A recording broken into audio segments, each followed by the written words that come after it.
Welcome. The base is dropped on a new edition of Soccer Down here. It's a Tuesday tune-up kind of show.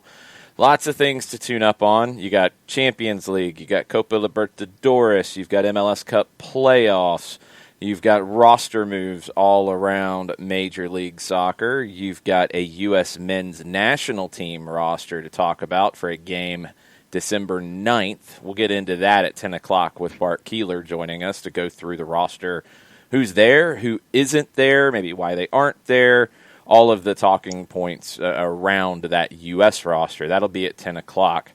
We'll get into Champions League and Copa Libertadores today as well. There's some big games in both competitions, but we're going to start with the big game in MLS circles today, Seattle and Dallas. That is an evening kickoff from Seattle, and the Sounders are expected to get Xavier Arriaga back. He was in quarantine. Remember, national team players returning had a quarantine period. He was on a national team that had some positive tests, so that was a bit of a concern. He is eligible for selection tonight. He trained yesterday. There were photos. This is accurate. This is going on. Sounder at Heart on the SB Nation network broke this news yesterday. Last year, this was an epic match. 4-3, Sounders won in extra time. Jordan Morris had a hat trick. There was a long conversation during Dallas's match with Portland about, wow, they're really sitting back. They're really being more defensive here. Did they learn something from what happened last time around where they were so open and, yes, they scored 3, but they gave up 4, and scoring 3 doesn't help you much if you give up 4 and you go home. Luchi Gonzalez said that was part of the lesson that they learned. Dallas has not been successful in Seattle in their history. They've got 1 win ever in Seattle. Seattle's won this match 9 times. It's went to a draw twice. A draw could be enough if you're the Dallas, if you're FC Dallas, because you go to penalties. You won in penalties last time around. You're riding a hot goalkeeper in Jimmy Maurer. How do you look at this game, John, with Seattle? I think most people with Philadelphia's loss, with Toronto's loss, have anointed Seattle as the favorite in MLS that is remaining.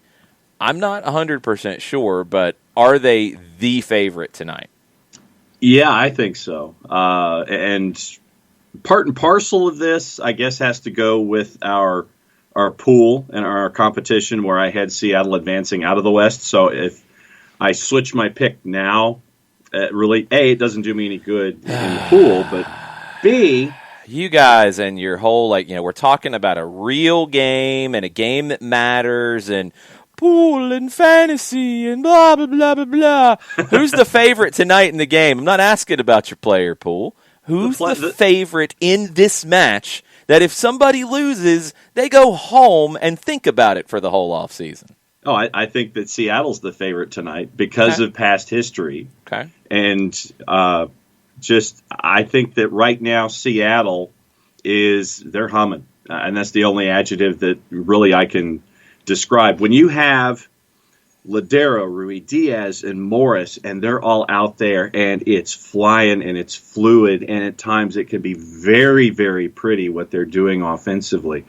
I look at Seattle. They've been my favorite in the West the entire time. Nothing really changes that tonight, although I'm not anticipating it being 4-3 because of what we've seen recently defensively with Dallas. I'm thinking it might be along the lines of maybe 2-0 or 3-1. I don't think it's going to be a 7-goaler like it was last time. Wow, so Dallas shouldn't show up, right? That's what you're saying? No, they should just pack it in and not show up at all. They shouldn't show up? They're going to get blown out? I don't think they're going to get blown out. I think it will probably have moments of dominance. I don't think they're going to get blown out of the building. Does Luchi Gonzalez need to call you out, since everybody's calling out pundits? Does he need to call you out specifically for the disrespect shown to FC Dallas? Sure, especially if I'm wrong after tonight. Go for it. Well, they're preemptively calling people out. Of Luchi Gonzalez, if I'm wrong. They're preemptively calling people out in the Kansas City, Minnesota series. So they're fighting over who should be called out more or who should get the opportunity to call people out more. Because the pundits are saying it. I mean, anyway. I think Dallas has more of a shot here than you do. I think Seattle is the favorite. They have been there and done that. They have the experience. They're not perfect, though. And that's the thing that is, I think, in some ways really, really impressive about what Brian Schmetzer has done. Since he took over, and it was midway through 2016 when he took over, he's won 2 MLS Cups. He's been to another one. They are not the most talented team in the league. I don't think they're the most talented team in the Western Conference, starting lineup-wise. I think they're deep, but even then, I think Schmetzer gets good performances out of more unheralded players. But they keep finding ways to get it done. I mean, that's the impressive thing about it is, it's not just out-talenting people. And Schmetzer doesn't get a ton of credit for tactics, which I think is a little unfair. He's in the Bruce Arena mold to me in that regard, in that, Bruce Arena is not going to come out and give you a 90-minute lecture on tactics and how he did this and how he did that. He's going to make more subtle kinds of moves and tweaks to get the best out of the group that he has on the day. I think Schmetzer does a really good job of that. Dallas is an interesting one, though, because I think they're a little more unpredictable. So I'm curious to see what Schmetzer does coming into this. Let's look back. They handled LAFC, which maybe people thought was more of a surprising win than I did. No. I didn't rate LAFC at all. Not you either, but in general, people had LAFC with a big chance here. Yeah. I didn't see it. I don't think they're good enough defensively. You look back at that game for Seattle, and you dig into their team. Raul Ruidiaz, outstanding. And Matt Hedges is going to have his hands full tonight. Nicholas Ladero is the straw in the drink for Seattle. He is the important factor here. He's also, and keep this in mind tonight as the match goes on, a yellow card for him, and he misses the Western Conference Final. True. That's a scary thing if you are the Seattle Sounders. Jordan Morris is the wild card out of this group for me. When he is on, as he was last year in this matchup, hat trick, Seattle can be unplayable at times. You need to limit his effectiveness in it.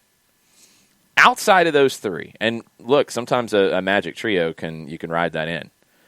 Outside of that three, let's look at the rest of this group because they don't get talked about enough. The holding midfield, João Paulo, which was a move that I had some question marks about. There was a lot of hype about it. The hype was right. He's been that good as a holding midfielder for Seattle. Christian Roldan, just steady. And always right there in the national team mix. Can play really anywhere in the central midfield. Can even pop out wide if you need to. Roldan's outstanding. Jovan Jones has been hit or miss at times. When he's on, he's got speed. He can get in behind. He can open things up. He's also had games where he's kind of just there. The center back pairing, will be curious to see if Schmetzer rolls with what worked against LAFC, which was Shane O'Neill and Yemar Andrade, or does Arriaga get back in there and at whose expense? I would expect it would probably be O'Neill. O'Neill was really good in the LAFC match, so maybe Arriaga starts off the bench. We'll have to wait and see. I am not in the Nuhu Tolo fan club. I think it's ridiculous the amount of hype he gets. He is a very high-risk, high-reward player. No doubt. He makes some decisions that are, frankly, baffling. And you have to worry about a player like that in games like this because one bad decision can end your season. He's a concern for me, for Seattle. Stephen Fry, no concerns. One of the top goalkeepers in the league. Right back, Alex Roldan played very, very well against LAFC. Is he going to grow into that right back role on a regular basis? We'll see. All right, let's look over at Dallas here. Dallas played Portland. Really intense, dramatic match that went to penalties. Dallas ended up winning it on penalties. Let's go through their team a little bit. One, there could be some changes to the lineup. Luchi Gonzalez, there were questions, and I think fair ones, on the national broadcast about his approach here. It worked, but could they have been a little more open? Could they have been not quite so defensive and maybe gotten a result in regulation time or in extra time? I think they could have. I was a little surprised at how conservative they were. It worked. Will they do that again on the road? I think it's a safe bet. I think it's a safe decision here. If you're going to make a prediction, is Dallas open or are they conservative? I think they're going to be conservative. Why can you be conservative with this team? Jimmy Mauer's having the year of his life and has not been talked about as one of the top goalkeepers in the league this year. That's just incorrect. He's been that good. Center back pairing, and even without Reto Ziegler, who was a little bit of a surprise that he didn't get to start, Matt Hedges and Bresson were both outstanding in this game, and they're going to have to be against Rui Diaz. The outside backs, John Nelson on the left, not this John Nelson, a different John Nelson, a much younger John Nelson with an H. Mm-hmm. He is turned into one of these kinds of players that Dallas does a really good job with. You know, Nelson and Hollingshead on that left side are both guys who were not, superstars when they came into the team, have had to grind their way in to get playing time, but they do everything for the group. And they'll play anywhere. Nelson will play on either side. Hollingshead will play anywhere on the field. You need those guys to blend into a team. And at left side with Hollingshead as a left winger, but who can drop back. He was a great left back last season. With Nelson as a left back who can't get forward, you've got a lot of interplay there. Right side, Brian Reynolds had a rough day against Portland. I think Brian Reynolds is an outstanding young right back. He's never been in this kind of situation before. That gives you a little bit of pause. He's also a player that Juventus is tracking and reportedly going to make a sizable bid for. That tells you his quality. Andres Ricarte is the key for me for Dallas. He's got to give you more going forward tonight. They can't be so defensive. He's got to step up. He can score spectacular goals. He can create opportunities. He can't be so deep and so much of a passenger in this match. Thiago Santos, very, very good central midfielder. Fafa Pico brings you speed on the flank. He can get in behind, especially if Nuhu goes on a walkabout like he's prone to. Jesus Ferreira, Franco Jara were your two up top. Ferreira sat in behind a little bit. Didn't really have a lot of the ball. Again, Dallas was sitting deeper. You look at the bench and you go a little bit further. Ziegler could come back into the team and play. Do they consider maybe playing three in the back? I don't think so, because it'll probably be Rui Diaz up top by himself, but that's a possibility for Luchi Gonzalez. Michael Barrios is a possibility to start. Great winger, can get in behind. I think he's one of the better creators from a wide position in the league. Tanner Tessman could get the start. I think Tessman should get the start. He was excellent when he came on in the 61st minute. He doesn't play like a kid in his first professional year. Maybe that's the being the godson of Dabo Swinney. I don't know. But Tessman has a maturity, and he has a combination of technical ability and size. He can give Seattle's midfield some problems because he steps up really well and he picks out a good pass. The other question is, do you roll with the kid, Ricardo Pepi, up top in place of Franco Jara? Jara was all right. Pepi was really good. Do you roll the dice with the kid in the situation? Luchi Gonzalez has some questions, and those give Brian Schmetzer pause because he's got to think, all right, this is what they did against Portland. This is what they could do differently. What if Nelson goes to the bench, Hollingshead goes to left back, and they go with Pico and Barrios out wide? That's a lot of pace out wide. I got to be ready to deal with that. What if Ricarte's pushed a little bit higher up the field? What if it's Ricardo Pepi who wants to get in behind more than Franco Jara? That can be difficult for Seattle. Luchi Gonzalez could unbalance the match with his lineup selection. I want to see how bold he is. I think Seattle gets it done. I don't think it's a 2-goal game. I think it's tight. I'm thinking 2-1 in extra time. I think it's going to go down to the wire because Dallas is good enough defensively to make it difficult for Rui Diaz and Morris. I just don't know if they have quite enough going forward to win it. I think they have enough defensively to hang on for a while. I don't know if they have enough going forward to win it, and that's going to be my question. Yeah, the breakdown for me, the points that you had, with O'Neal and Andrade starting last time, I don't know what Arriaga can give me. That would be my first question coming out of quarantine. So go with O'Neal and Andrade because that's what got you to this point and the consistency there. Nuhu definitely for me drives me crazy. And if Nuhu drives me crazy, God knows how he is to the Seattle fan base, because there are times when he can be very, very aggressive and do that in a positive way. There are times when it seems like he loses his damn mind out there and just does things that completely and totally stun you when it comes to how he does things defensively. And so, yes, he is prone to those moments. And that, to me, was when you were going through your prospective lineup and you mentioned Nuhu, big circle for me on my sheet of paper looking at Nuhu Tolo.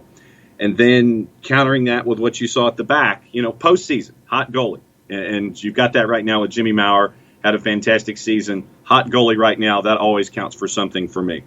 Brisson, especially in the last month defensively for Dallas, has been one of their standouts at the back. And I think that when you've got Maurer, Hollingshead, Hedges, and Brisson in some combination back there, that's going to be tough to crack. It might take a while for Seattle. I think that they eventually get it done. Juice boxes right now have Seattle at a minus 152, Dallas at a plus 409, and your draw at a plus 296. And knowing what you were talking about, that's why I left that draw option to the last at basically a plus 300. Yeah, the draw is tempting to go to penalties. I could absolutely see that. Yep. We'll get your questions, we'll get your comments on the Twitch pitch as you mull those numbers over. Shiva says it must be nice to be a Seattle sports fan this year with the Sounders and the Seahawks. Accurate. Mataflo says Ricardo Pepi with a 90 plus 6 minute winner. Oh, wow. Could happen. I mean, yeah. he's shown that before.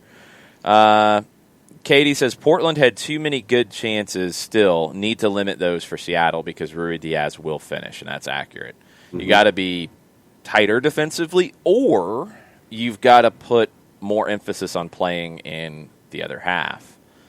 That's the question for Lucci. Does he come in and say, okay, let's bunker down even more because we gave up some chances?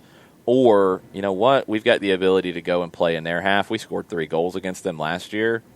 Can we score 3 and keep them to 2 this time? I have to see what he thinks of his defense. I think they're better. I think, Jimmy Maurer in goal is playing well enough to say, you know what, maybe we roll the dice and we play open like we did last time and we win this time around. Yeah. I don't know if he does. He hasn't done that in the playoffs this year. So will he be a little more risk-taking? I have to wait and see. Yeah. Ricky says 3-2 Dallas after extra time. Mataflo talking about the Seattle LAFC game. LAFC with no South Americans is like a husk of a team. Vela's good, but he can't do it all by himself, 100%. Mm-hmm. Winter with a good point. Schmetzer's really good at the halftime adjustments.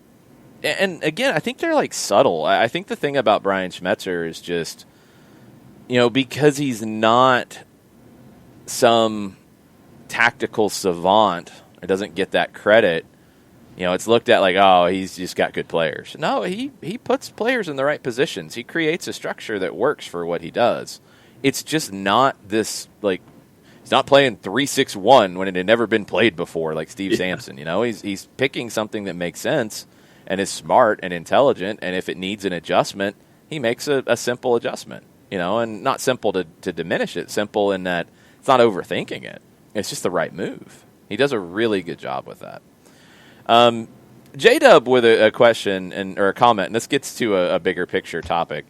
J-Dub says, people don't like Seattle for the same reason why people don't like Atlanta United. Newish to the league, and they win, and they're a big club.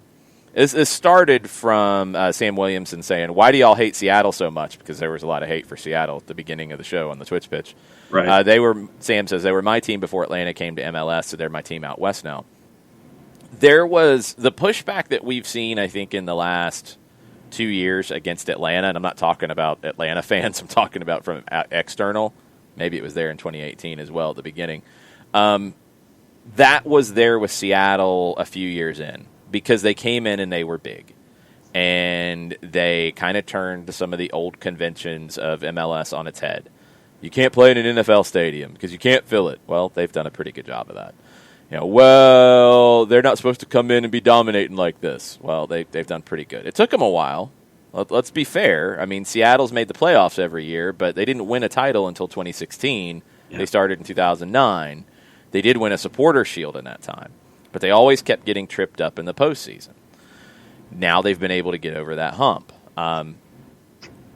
People maybe start to resent the fact that Seattle's done that. Also, there's always been this whole thing online about Seattle invented soccer, which is a joke, but sometimes there's a little bit of an arrogance from that fan base, just like I'm sure people perceive an arrogance from Atlanta United's fan base or any other fan base. I mean, I saw people taking shots at Nashville's fan base after the game against Columbus, which I'm like, really?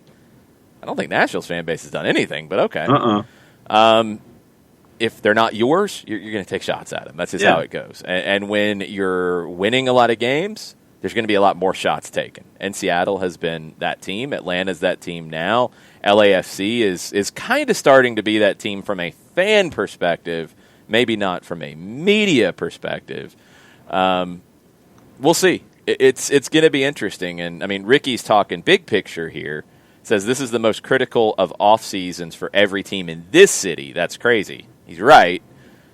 There's a lot of teams in MLS that have that kind of comment tagged to them. It's a big off season. Yeah. And we'll get to some of the moves that have already been made. We'll kind of, get a lay of the land here in a minute. Everybody, even the teams that are still left in the playoffs, there's going to be some big decisions going into next year. I think we'll start to get a hint of any COVID-related effects on the business side, on the budget side for some teams. Teams that might have a designated player spot open, do they not use it just yet because they don't want to spend that extra money just yet until they know what revenue is going to look like in 2021? That could happen. That could easily happen. There's going to be some interesting spots. This game, John thinks it's a 2-goal win for Seattle, right? Yeah. I think it's an extra time win for Seattle.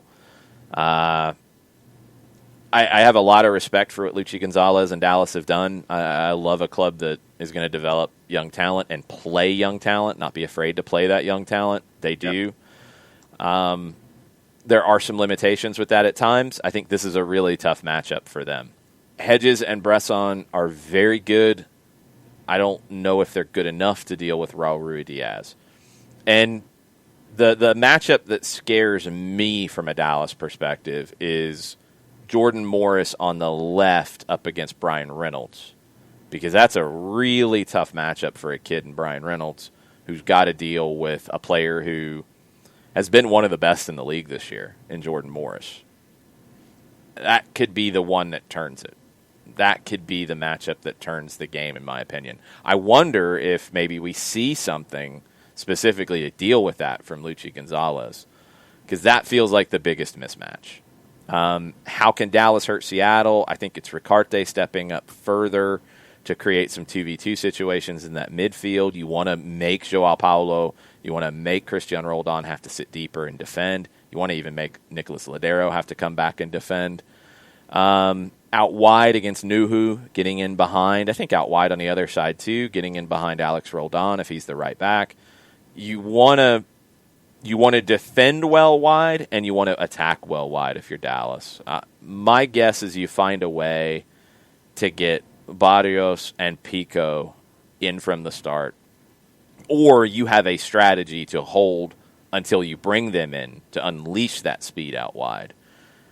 That feels like Dallas's best shot. And then you're looking for Hara or Pepe to get on the end of things. But out wide is where you can hurt Seattle. And we'll see if Dallas can exploit it. I don't think they can enough. I think Seattle gets the win in extra time.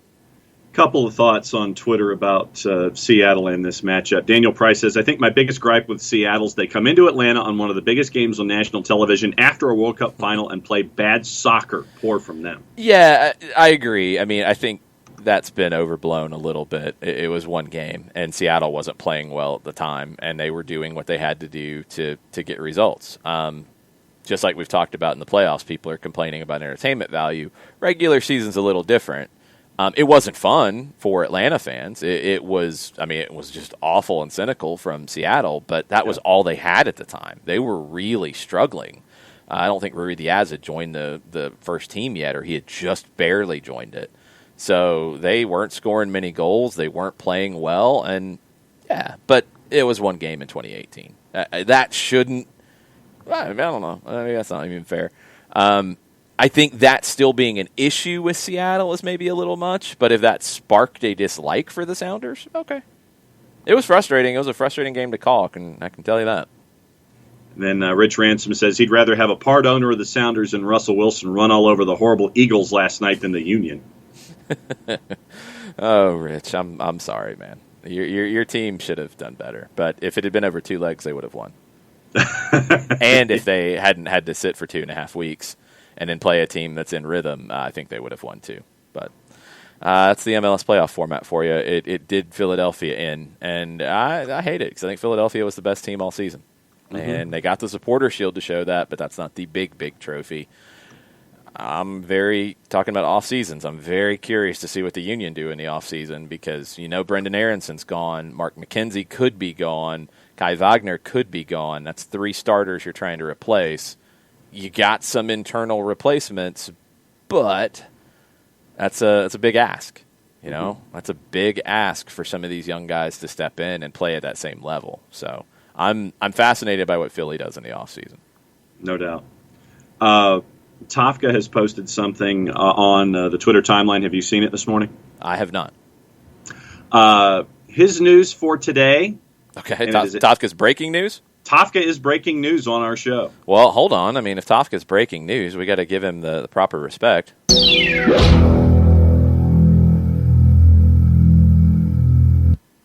Tafka has posted a sonogram. Very nice. So that is his news for today, with a baby and a sonogram. So congrats, Tafka, to Tafka and the Tafka clan for the addition to the family. Oh, dude, sweet! Exactly. So that's our breaking news so far this morning on the Twitter timeline. Okay, that's it. Yeah, that's it. Yeah, that's just he posted a sonogram. It was very, very cool. All right. Transitions down here. Yes. Let's go on to some other news around MLS. Sporting Kansas City, Minnesota has been moved to Thursday night at 8 o'clock. It'll be on Big Fox. That pushes the Western Conference Final back to December 7th. Yes, they're trying to get a bigger audience for that game. No, I have no problem with it. If people want to complain, they want to complain. I got nothing. That should be a fun game on Fox as well because you got 2 teams that do like to get forward, 2 teams that are a little sketchy in the back at times, and 2 teams that are both coming in fighting over who's the underdog. There's no question about who's the underdog. It's Minnesota. Peter Vermes is trying to pull the underdog card. He's not going to do it very effectively, but I think it's almost just being funny at this point. There was a pundit who picked Minnesota to win on MLSsoccer.com. It's not pundits. There was a pundit who picked Minnesota. There's probably others who have picked Minnesota, too. I haven't seen them. On MLSsoccer.com, there was one. Minnesota's never won at Sporting Kansas City. They've only scored 1 goal in 5 times. Kansas City will get Alan Pulido back. He's available anyway. They don't have Graham Zusi. They don't have Matt Beasler. They don't have Felipe Gutierrez. Beasler's out with a concussion. Everybody else is good as of Monday afternoon. Adrian Heath says Roman Mettener is training on the side in Minnesota after the international duty with Madagascar forced a quarantine. He and Osvaldo Alonso are fit and healthy and will be available for the Loons. That's on Big Fox Thursday night. That will be a fun game to watch. Mark it down, put some time out for that one. That will hopefully entertain everybody, and we won't hear griping about things. I mentioned it with Brian Reynolds. Buzz Carrick reported it out of Third Degree, which is a great website covering FC Dallas. Juventus reportedly going to submit a bid in the $6 to $7 million range for the young right back Brian Reynolds. It'd be one of the bigger transfers in league history. It'd be one of the biggest transfers for FC Dallas. It'd be one of the bigger transfers for a homegrown product. Really, really interesting to see that. I like Reynolds. I think he's got a ton of potential. I didn't expect that fast at all. Mazzano says it's his TV and he'll gripe if he wants to. Gripe if he wants to. Gripe if he wants to. Yes. Sure. Yep. Go ahead. That's fine. Just gripe about the right things. If you want to gripe about the referee, we're all good at that. We can do that. You want to gripe about tactics? You want to gripe about sloppy play? That's fine. Don't gripe about entertainment value because they're not there to entertain. That's all I have to say. This is just so weird to me because I don't know of another league in the world that talks about the game in the way that we do about, we've got to be entertained in a playoff game. No, I want to see blood and guts. I want to see survival. I want to see scrapping and clawing. It's the playoffs. That's what it's about. In the Stanley Cup playoffs, which is do or die pretty much every single night for somebody, are we talking about entertainment value? No. In no playoffs is anybody talking about entertainment value.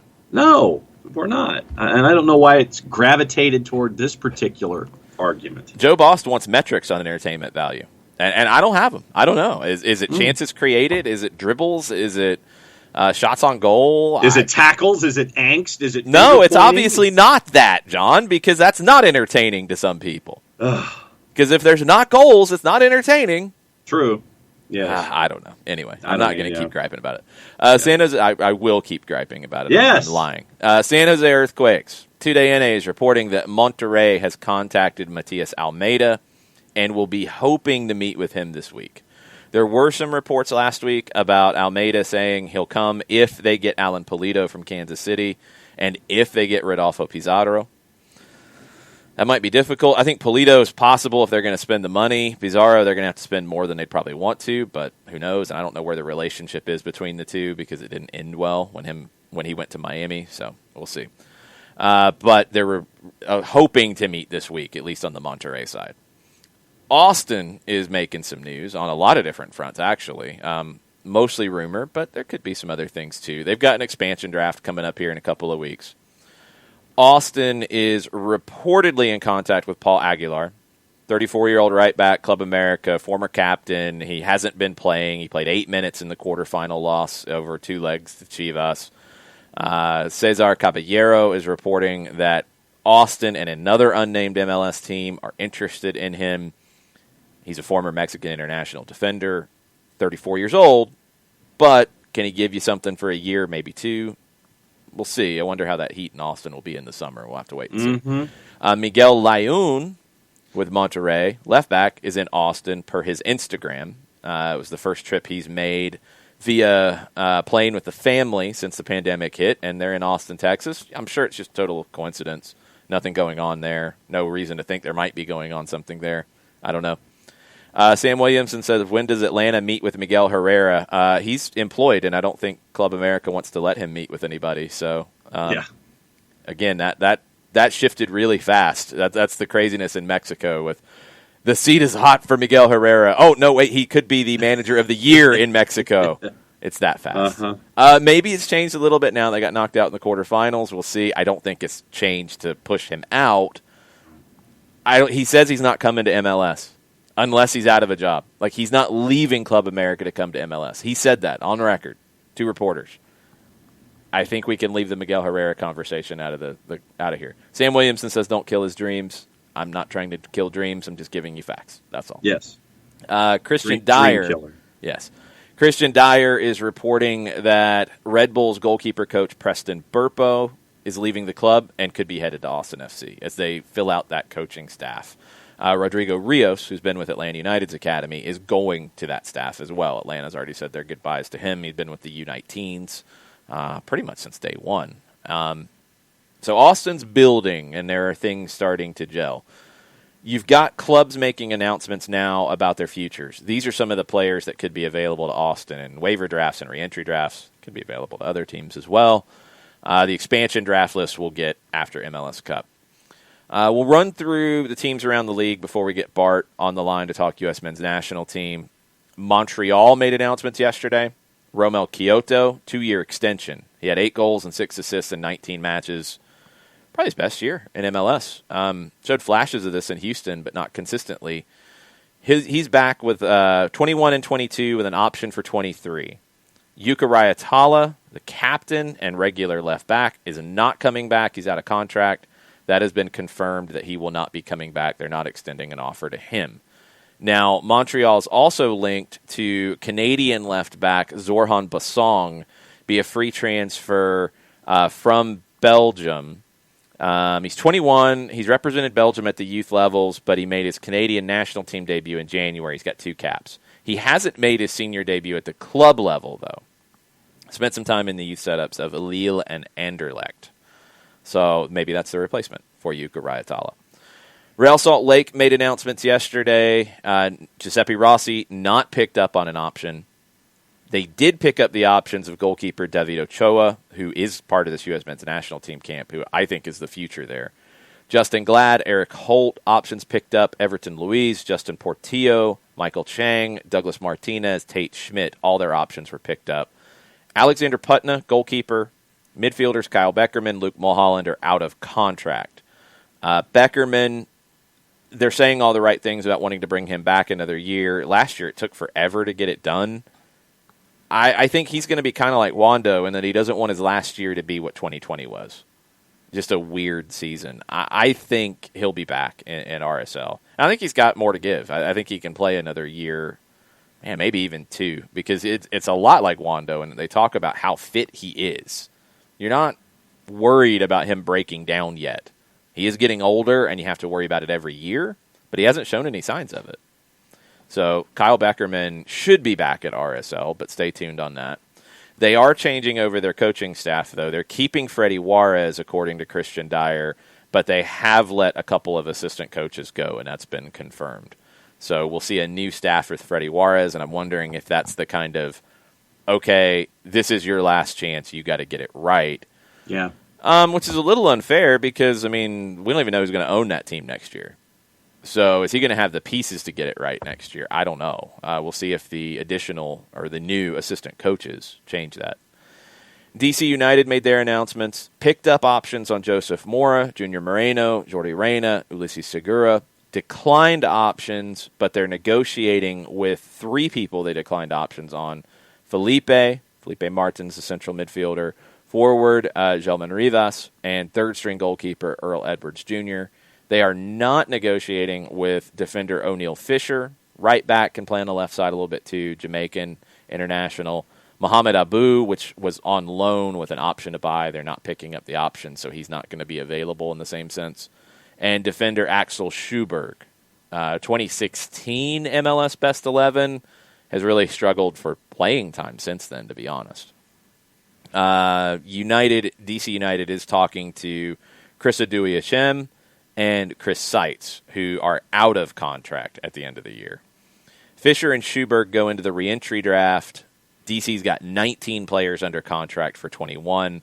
Update from Stephen Goff on the coaching search. He is hearing from multiple people that they will hire a U.S.-based candidate. So not Borrell, the assistant coach at Manchester City, not any of the other international names that have come up. Goff is saying the candidates still include Chris Armas, Ezra Hendrickson, who's an assistant with Columbus, Pat Noonan, who's an assistant with Philadelphia, Gonzalo Pineda, who's an assistant with Seattle, Jill Ellis is still in the mix, and Chad Ashton, the interim coach, is still in the mix. Goff said 2 people have said they've spoken to several candidates, but they're leaning towards a domestic option. I'm not really surprised by that. Yeah. As I block a bot. DC hasn't seemed to want to be too bold with this coaching move. They haven't been in the mix for big names. They haven't been linked to, big international things. It looks like they've just decided they're going to go with what they've done in the past, which has been somebody within the league who knows the league. Now, they haven't made a hire. Kind of give Ben Olsen this, but he was an assistant who then became the interim, who then got the job because they couldn't find anybody else. That's really how it worked out, and he stayed for a long time. Kurt Analfo was hired in 2010, and he was a guy from within the league, and it didn't work, and he was let go before the year was out. You had Peter Novak before that, who played in the league, was working in the league. You had Bruce Arena before, at the very beginning, who was coming from the college game at the University of Virginia, just down the road.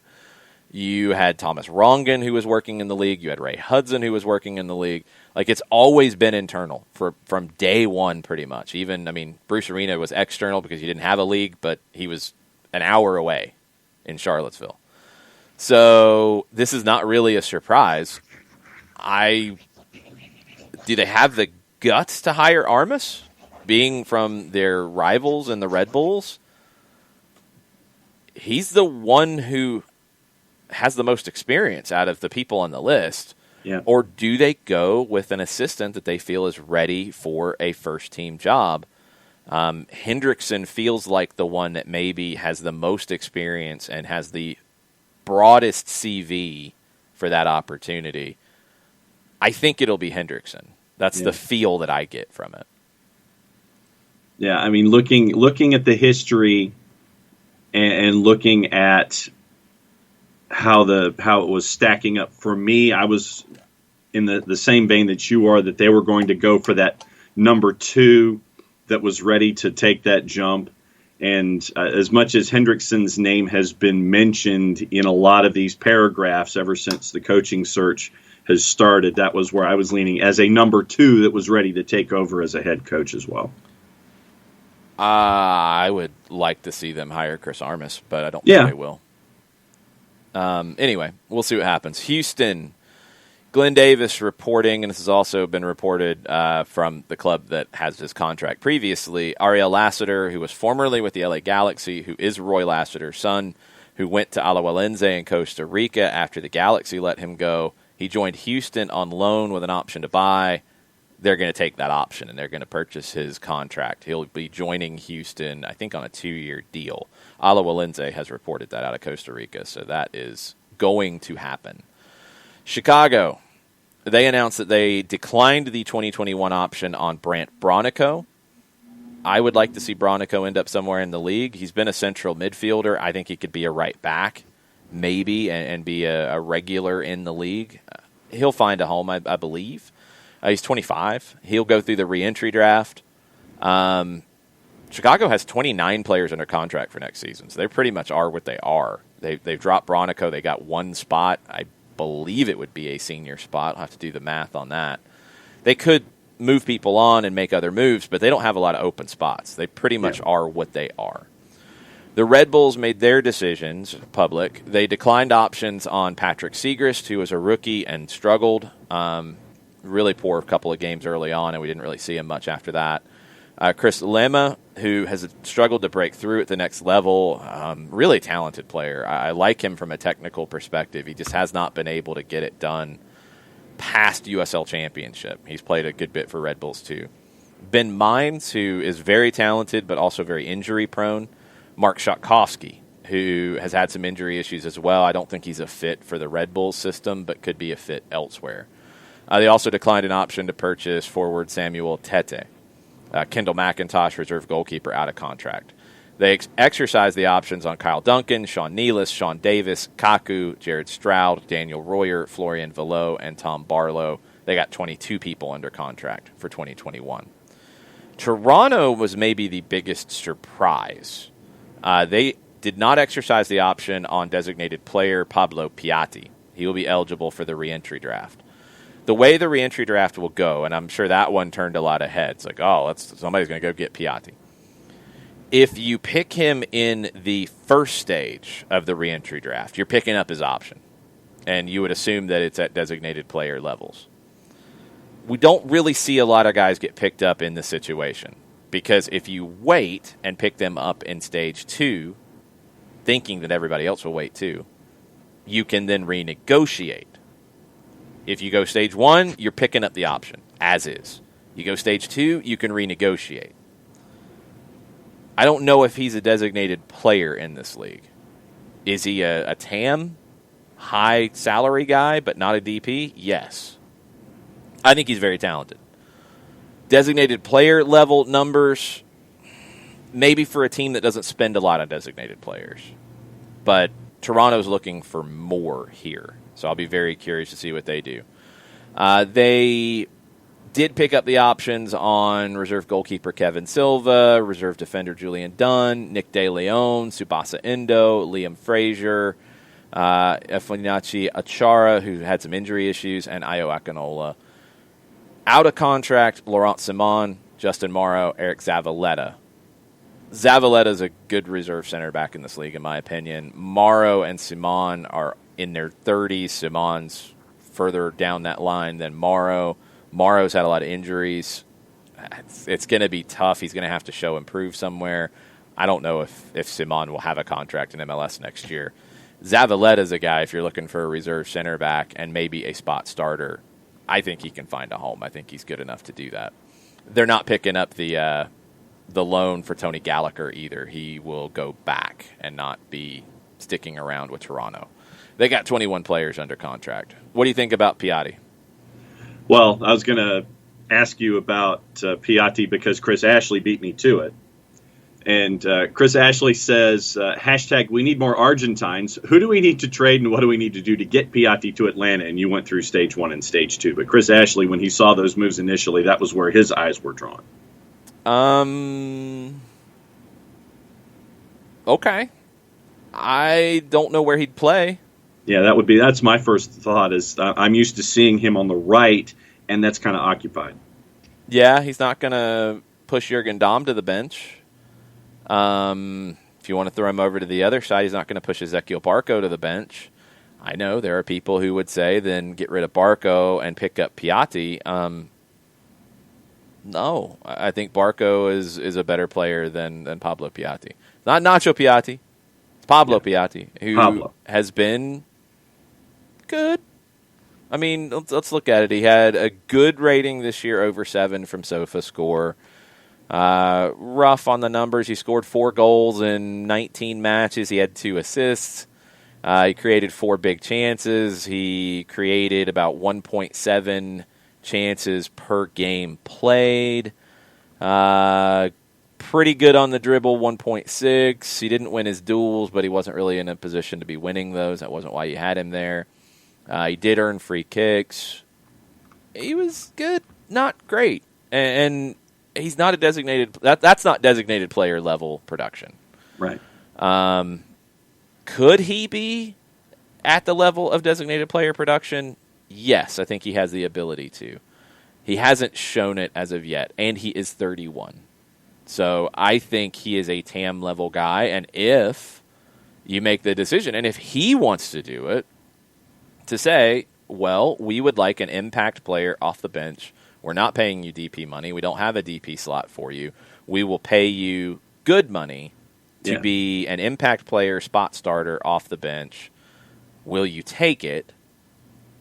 I think he would probably, and I'm speculating here, he would probably feel like I can start somewhere in this league. And I think he can, just not at a top team. Yeah. Because that production's not good enough. So, does he become a designated player? I'm probably following the same road that Benezet did. Does he go to like a Colorado, who's not going to spend massive money on a designated player, but he would be an upgrade? Maybe it's a team like that. So we'll have to wait and see. I don't think it makes sense for him to come to Atlanta. His performances down the stretch were not great. So I just don't think he's shown enough. That turned some heads. I don't think it's a big surprise. We just didn't know he was going into an option year. Vancouver made their announcements. They're not exercising the option on Andy Rose. They are out of contract with Freddie Montero, but they're talking with both of them about new deals. They're not going to bring Brian Meredith, reserve goalkeeper, back. They're trying to find a new team for winger David Milinkovic. They've got 25 players under contract, and they've got 14 players 23 years or younger under contract. Okay, they've been pretty bad for a while now. When is it going to get better? Yeah. It's like, that's great. You got 25 players. You got 14 very young players. That's wonderful. When are you going to be competitive? I don't know if that's going to be next year, and at some point there's got to be a question on when that's going to happen.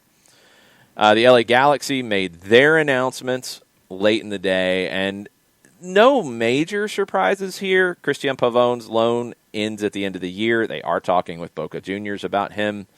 They declined options on Joe Corona, on Emiliano Insua, Emil Cuello, Yoni Gonzalez, Jonathan Klinsman, and Gordon Wild. They are in negotiations with Klinsmann, with Corona, with Insua, with David Bingham, who is out of contract. That one is kind of a big decision, especially with Klinsmann and Bingham both in flux for next year. Rolf Felcher is out of contract. Perry Kitchen is out of contract. They are negotiating with them. The Galaxy only have 13 players under contract for next season. One goalkeeper, Eric Lopez. 5 defenders. Nick Dupuy, who played a good bit at the end. Daniel Steris, who's good. Giancarlo Gonzalez, who hasn't been great. Julian Araujo, who's been good and is a young player on the rise. Jonathan Dos Santos under contract, Sebastian Lletget under contract, Efrain Alvarez under contract, and he's got to play more next year. Jonathan Perez, Cameron Dunbar, and Chicharito are under contract. No, I did not say Eric Lopez, did I? Oh, a goalkeeper Eric Lopez. Not the same Eric Lopez, Ragamuffin. Relax. One off-the-field bit from Charlotte. Charlotte FC has 10,000 deposits for 31,000 seats going into the year before they launch. 38,000 seats at Bank of America Stadium is what they are planning to do. And they've got 31,000 seats spoken for. They got to convert those to sales. But that's a pretty good spot to be in if you are Charlotte FC. Yeah. That's your MLS update. What else stands out to you, John? Well, of those names that you mentioned of options declined, you mentioned Lemma, you mentioned Schuberg, you mentioned Bronico, you mentioned Zavaleta. Was there anyone else on that list that you thought could most benefit from a change of scenery where they could get more playing time? Wait a minute. I mentioned a lot of players. I don't want you to put words in my mouth. I didn't mention those players as guys who are going to be somewhere next year. I think Zavaleta will. Lemma hasn't shown it at the next level. I think he's talented, but, I mean, he hasn't shown it. So I don't think there's any guarantee that he's anywhere next year. Schuberg is going to only work in some systems. I mean, he's not a ball-playing center back. So if he's going to sit back there and win aerial duels, yeah, he'll he's 6'7". He's a big man. He'll help you with that. But he's not going to be able to play with the ball at his feet very effectively. That's been the hang-up for him. Zavaleta is the one that stands out the most in that he's a guy who I think can start in some places and can definitely play most anywhere. I think Piati will end up somewhere if he stays in the league. He could decide, you know what, I'm 31, I'm going to go back to Argentina and get a spot there where I'm the big dog. Not any other like massive ones. I mean, I've always liked Mark Szatkowski. Yeah. That's about it, to be honest. Yeah. And I know that everyone's looking at the month left in the negotiation with the Galaxy and Pavone to see what happens there. And see if he ends up re-upping is the word that I'm looking for with the Galaxy, or if someone else can come in. Yeah, not re-upping. I don't think. I think it's are they going to buy him or not? Yeah, it's not a re-up and a loan. It's not anything other than that. Is the Galaxy going to take the purchase option of $20 million? They've said no. Okay, are they going to be able to find a number to get a deal done? Reportedly, around 10 could do it. The Galaxy allegedly have offered in the $8 million range. And Boca is saying they want more. So, because the Galaxy are saying, well, we've paid you stuff already. That's why we're only offering you 8, right? And Boca's like, I don't really care. Do you want the player or not? Yeah. This is the number. Yeah, thank you. And call us back when you have real things to talk about. They don't care. They've already gotten money before. That was for the loan. Yeah. So it's like, for me, if I'm Boca, I'm like, nah, dude. That's Boca number. Is like, nah, dude. Like there's no like, should they like? That's what they're saying. This is what it's going to take. We don't care what you paid us for the loan. That doesn't matter. So if I'm Boca, I'm waiting for the real phone call and not the phone calls that you've been giving me already. It's like, yeah, you can burn up my Zoom all you want, but call me back when you want to talk about the number that we have. 3TH on the Twitch pitch says, related question to that Charlotte thing. They're for sure going to fill the lower bowl at that rate. And you have to think the league will schedule Atlanta for their home opener. Yeah, I think that's a safe bet. Do they open the entire stadium? I think yes. And do we fill the upper tier when they do? I think yes. Yes. I think it'll be a lot like Nashville. that's what Charlotte wants. Look, Nashville didn't come in with the idea of we're going to knock off Atlanta. Charlotte did day one. Like, Charlotte has talked trash about Atlanta from the beginning. Their fans talked trash about Atlanta before they even had a team. That's good. That's fine. That's great. Atlanta, Charlotte, and I've been the one for a long time saying Atlanta-Orlando is a rivalry. I do think it's a rivalry. I think Atlanta-Charlotte is going to surpass it. I think Charlotte will be the blood rival for Atlanta. I do. Nashville will not be that. I think Nashville, just the vibe is different. Maybe it turns different. You have a playoff series that it gets crazy with these teams. You have a playoff match. You have crazy controversy. Then it could turn. But Atlanta-Charlotte will be the nasty one, in my opinion, because Charlotte has set out to create that from day one, and that's fine. It's not a bad thing. I'm not knocking it. I want to make that clear. That's the approach they've taken to generate interest, to generate excitement, to generate some animosity, and these are things that you can sell. These are things that are good. J-Dub says, I think it'd be a good thing for Charlotte if the Atlanta fans fill the upper deck. Provides a competitive environment, makes it feel like a bigger deal, much like the Nashville opener. It's good if they spin it right and use it right. Yeah. It's good in that you're going to fill the stadium. It's good that the environment will be that way. It's good in those things. Charlotte will have to be very careful in not allowing it to be spun as, oh, we couldn't even sell out our own stadium for the first game against Atlanta after talking so much trash. All these Atlanta fans came up and bought these tickets. That's a bad look. The club can't allow it to be spun that way. They've got to be very careful to do that. I do think these will be full stadium games for both teams. And they need to be. And both teams need to have sizable away support because that will grow this rivalry. Nobody expects this in MLS because nobody looks at the South as anything to talk about in MLS in this realm. They're, oh, wow, Nashville, we would have never guessed. Well, we told you years ago. You just weren't paying attention. Oh, Atlanta, oh my gosh. Well, you weren't paying attention to the deposits. It's going to be the same thing in Charlotte, and it's going to be the same thing with Atlanta-Charlotte as a rivalry. It's going to be intense. It's going to be a big deal, and I love it. Rivalries are vital to the league's growth for multiple reasons. We talk about getting people interested. Entertainment value. Well, people watch Seattle-Portland because of entertainment value, because you know that's a rivalry. People watch Galaxy LAFC because you know that's a rivalry. Hey, national media and pundits, when Atlanta-Charlotte happens, don't discount it. Don't push it to the side. Don't try to diminish it. Embrace it because it's going to be a rivalry and it's going to be big. And I would expect there's going to be some nastiness on both sides of it because look at what Charlotte has said from day one. Mm-hmm. What was their line? Screw that other city. I mean, that's the owner of the team at the introductory press conference, day one. And that's not wrong. I don't care.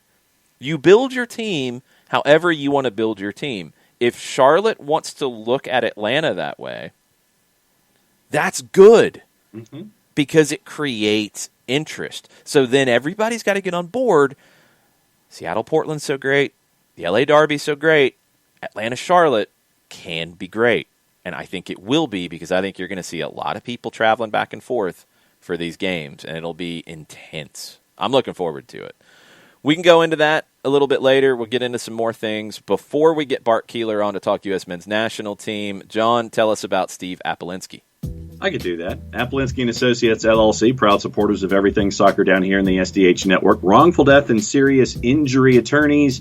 If this is a conversation you need to have, there is one place that you need to have that conversation. It is with Apolinsky & Associates, LLC. You can do that a couple of different ways. Go and shoot Steve an email directly, steve@aa-legal.com. Get a free consultation by giving them a ring at 404-377-9191 or go to the World Wide Web. Large device or small, aa-legal.com. Hit the enter key, the return key, the arrow key, whichever key you have that advances your screen to that homepage. Low right-hand corner, a pop-up window pops up because that's what pop-up windows do magically. They pop up 24/7, 365 and a quarter. Thank you, Chris Hutchison. We can have a conversation about a wrongful death and serious injury topic with someone who's at the other end of that line. Don't know who that is. I'll have to ask. Over 30 years of experience, over $40 million of judgments for their clients in Georgia and Alabama, recognized as legal elite by Georgia Trend magazine for being one of the top 100 firms in this here state of Georgia for wrongful death and serious injury matters. Proud supporters of everything soccer down here in the SDH network. It is Appolinsky and Associates, LLC. The website is aa-legal.com.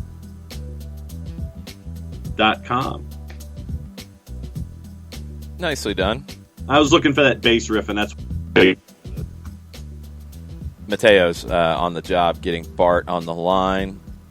John got a little blurry mouth there. He did not curse, I don't think. It's always possible. Bart will not come in cursing, I don't think, although he did last time. What's up, Bart? No, not this morning. Sorry. That's all good. I don't think there's anything to curse about with this roster. There were some questions about it because I think there were some expectations of some players who are not there. There's a list of players that I want to get into with you who were not called up that I think could have been. I mean, let's start with the idea, and I agree with Matt Doyle here, and I know this was a talking point locally. George Bello, Miles Robinson, Keaton Parks from New York City, they all could have been called up. They've all got CONCACAF games coming up in the week after this game. I get it. I get it, them not being part of this. I don't have a problem with it. You? Yeah, I think for me personally, the George Bello not being in the lineup or in the squad is depressing because, you know, as an Atlanta fan, you want to see that. He had a fantastic season.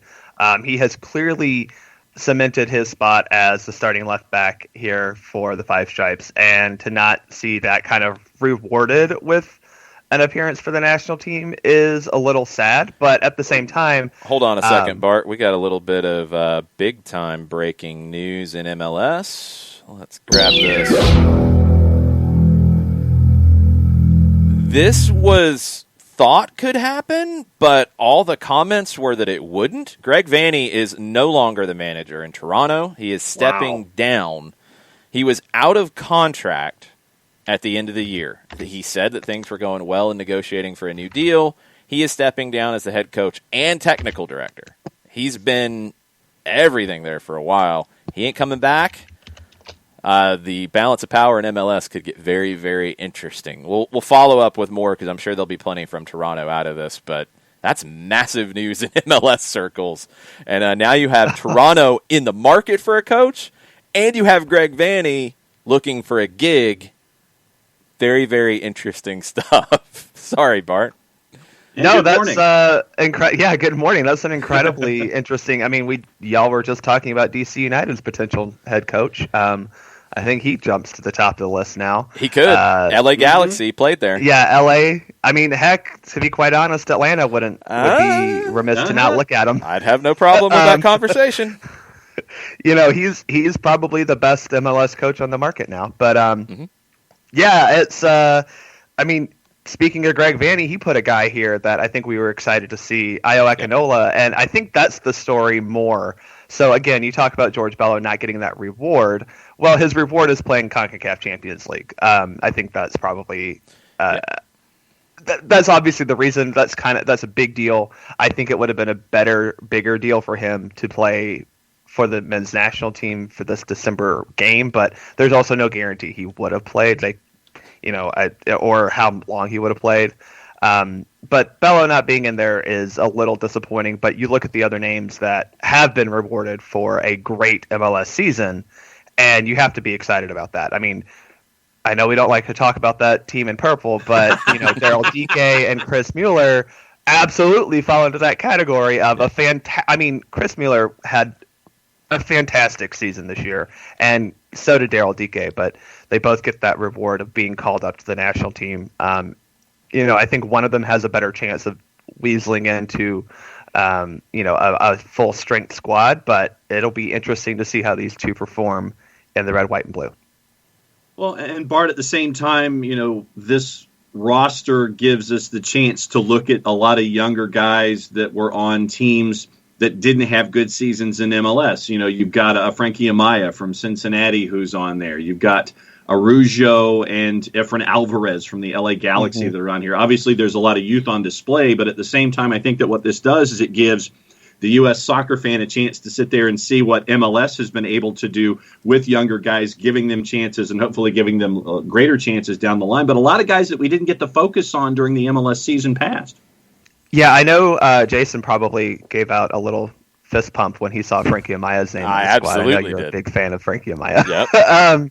I am too. I mean, I think that my issue with Frankie Amaya from the national team perspective is where does he fit in? Because that's a very crowded midfield spot there. But in terms of, you know, John, as you said, it's something that he was. I mean, he scored the goal against Atlanta and MLS is back, and I think that's the only bright spot for Cincinnati all year. So, you know, he is without a doubt the guy that if you are a Cincinnati fan, if you are an MLS fan looking at Cincinnati, you have to say this is kind of the only player that you have to feel really excited about going forward. And it's really also important that Berhalter gets him into this camp specifically and a couple of others because the dual national team aspect, you see that with Julian Araujo, a little bit with Efrain Alvarez. I don't think he can play in this camp from what I've been reading is that he technically would have to file a switch for FIFA because of the Mexican youth. I guess he had already declared for Mexico as a senior international. I'm not quite sure. I've seen conflicting reports on that. Yeah, I thought and he was I'll good. be the first to say that I don't understand all of FIFA's new eligibility rules when it pertains to You ain't the only one. that. Yeah, well, FIFA, trying to understand FIFA is interesting. But yeah, I've heard different reports about Efrain Alvarez. Regardless, he's in camp, and that's a positive. I don't think that there's anyone else who really had a chance of going somewhere else. Ayo Akinola obviously is like a 17-time national. Like he has a lot of eligibility, but he's been a part of U.S.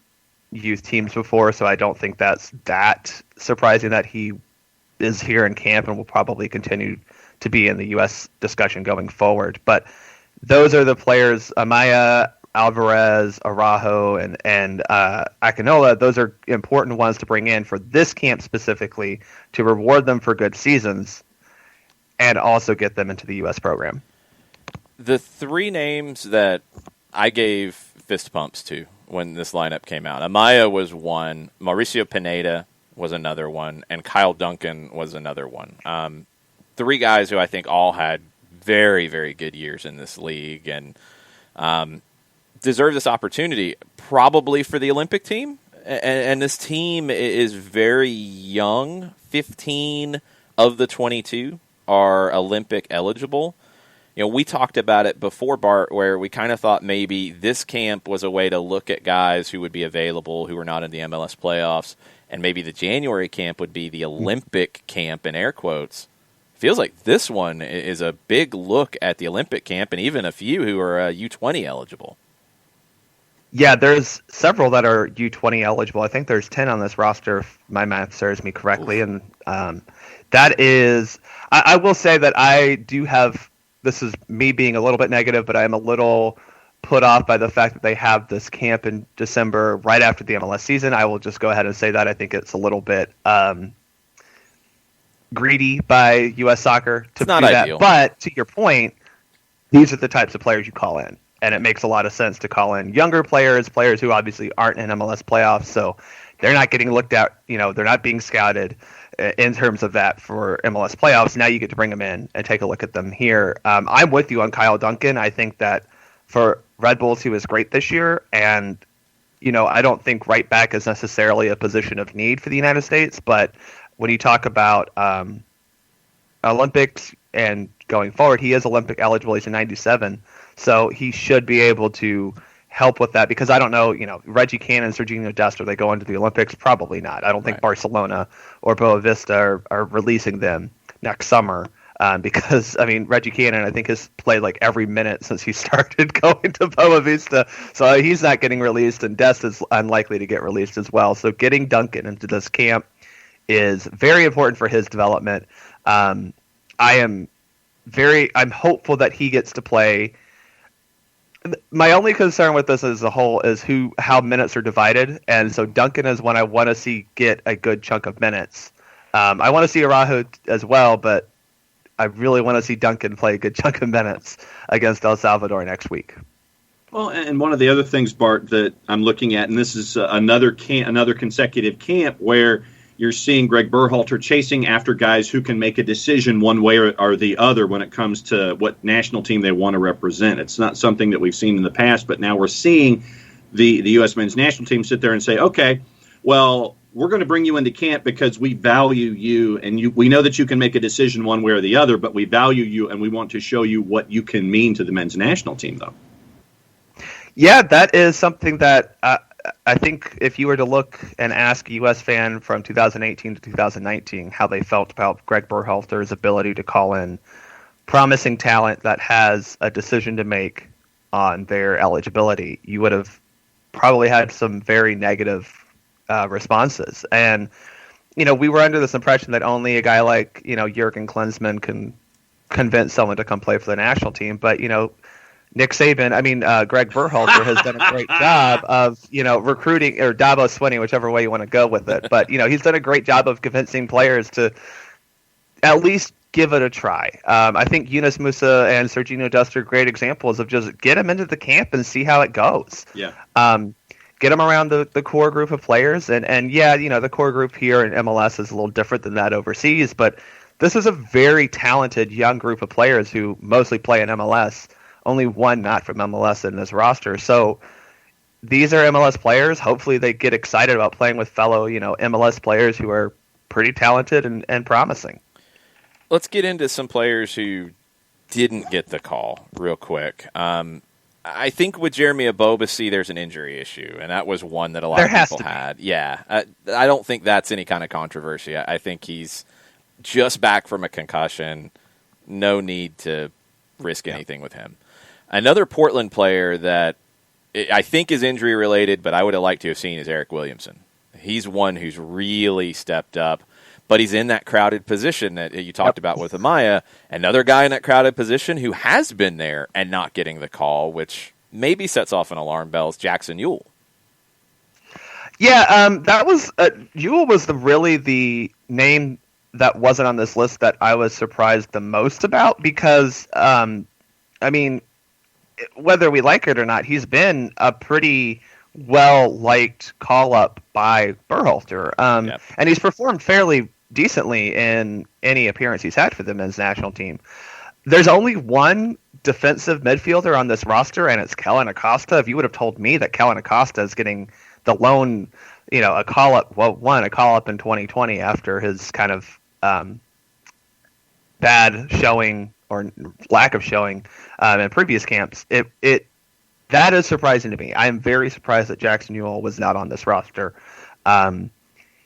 No San Jose player was on the roster, so maybe that is something that they're dealing with. I don't know why, because they don't have anything coming up after this, and they weren't they weren't playing a match, immediately before this. So I am most surprised that Jackson Ewell wasn't on the roster.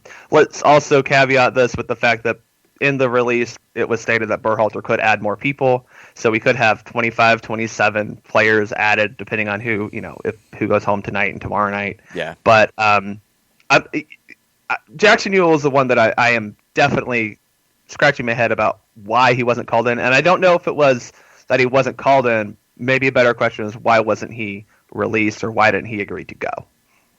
Was there anybody else on your shoulda list that didn't make it? It's hard to say right now because there are a ton of great young players who played in MLS this season. Personally, I would have loved to see Keaton Parks come in, but obviously with New York City playing, a Champions League match in 2 weeks now, I get why he wasn't brought in or wasn't released. For me personally, I would have liked to see Brooks Lennon get a shot because he's a guy who has a lot of experience playing for the U.S. men's national team youth system anyway, and definitely Olympic eligible. But is he better than Chris Mueller? That's a debatable. That's a debatable question. We'll leave that for another time, I suppose. I got to be honest. Everyone on this list, like the ones that I wanted to see Cole Bassett called in. He got called in. I'm very happy about that. Yeah. I was really excited for David Ochoa to get called in. I know he hasn't played a whole lot for RSL, but like he's 18, 19.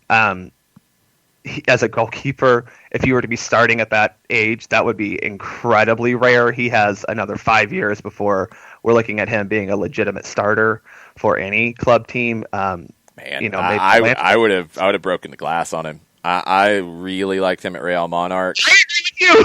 I would have handed him the keys. I would have said, I don't care if you're 18. Nick Raimondo's retired. You're the guy. We're rolling with you. I mean, I'm with you on that personally. But yeah, like the people I wanted to get called in got called in, so I'm not really that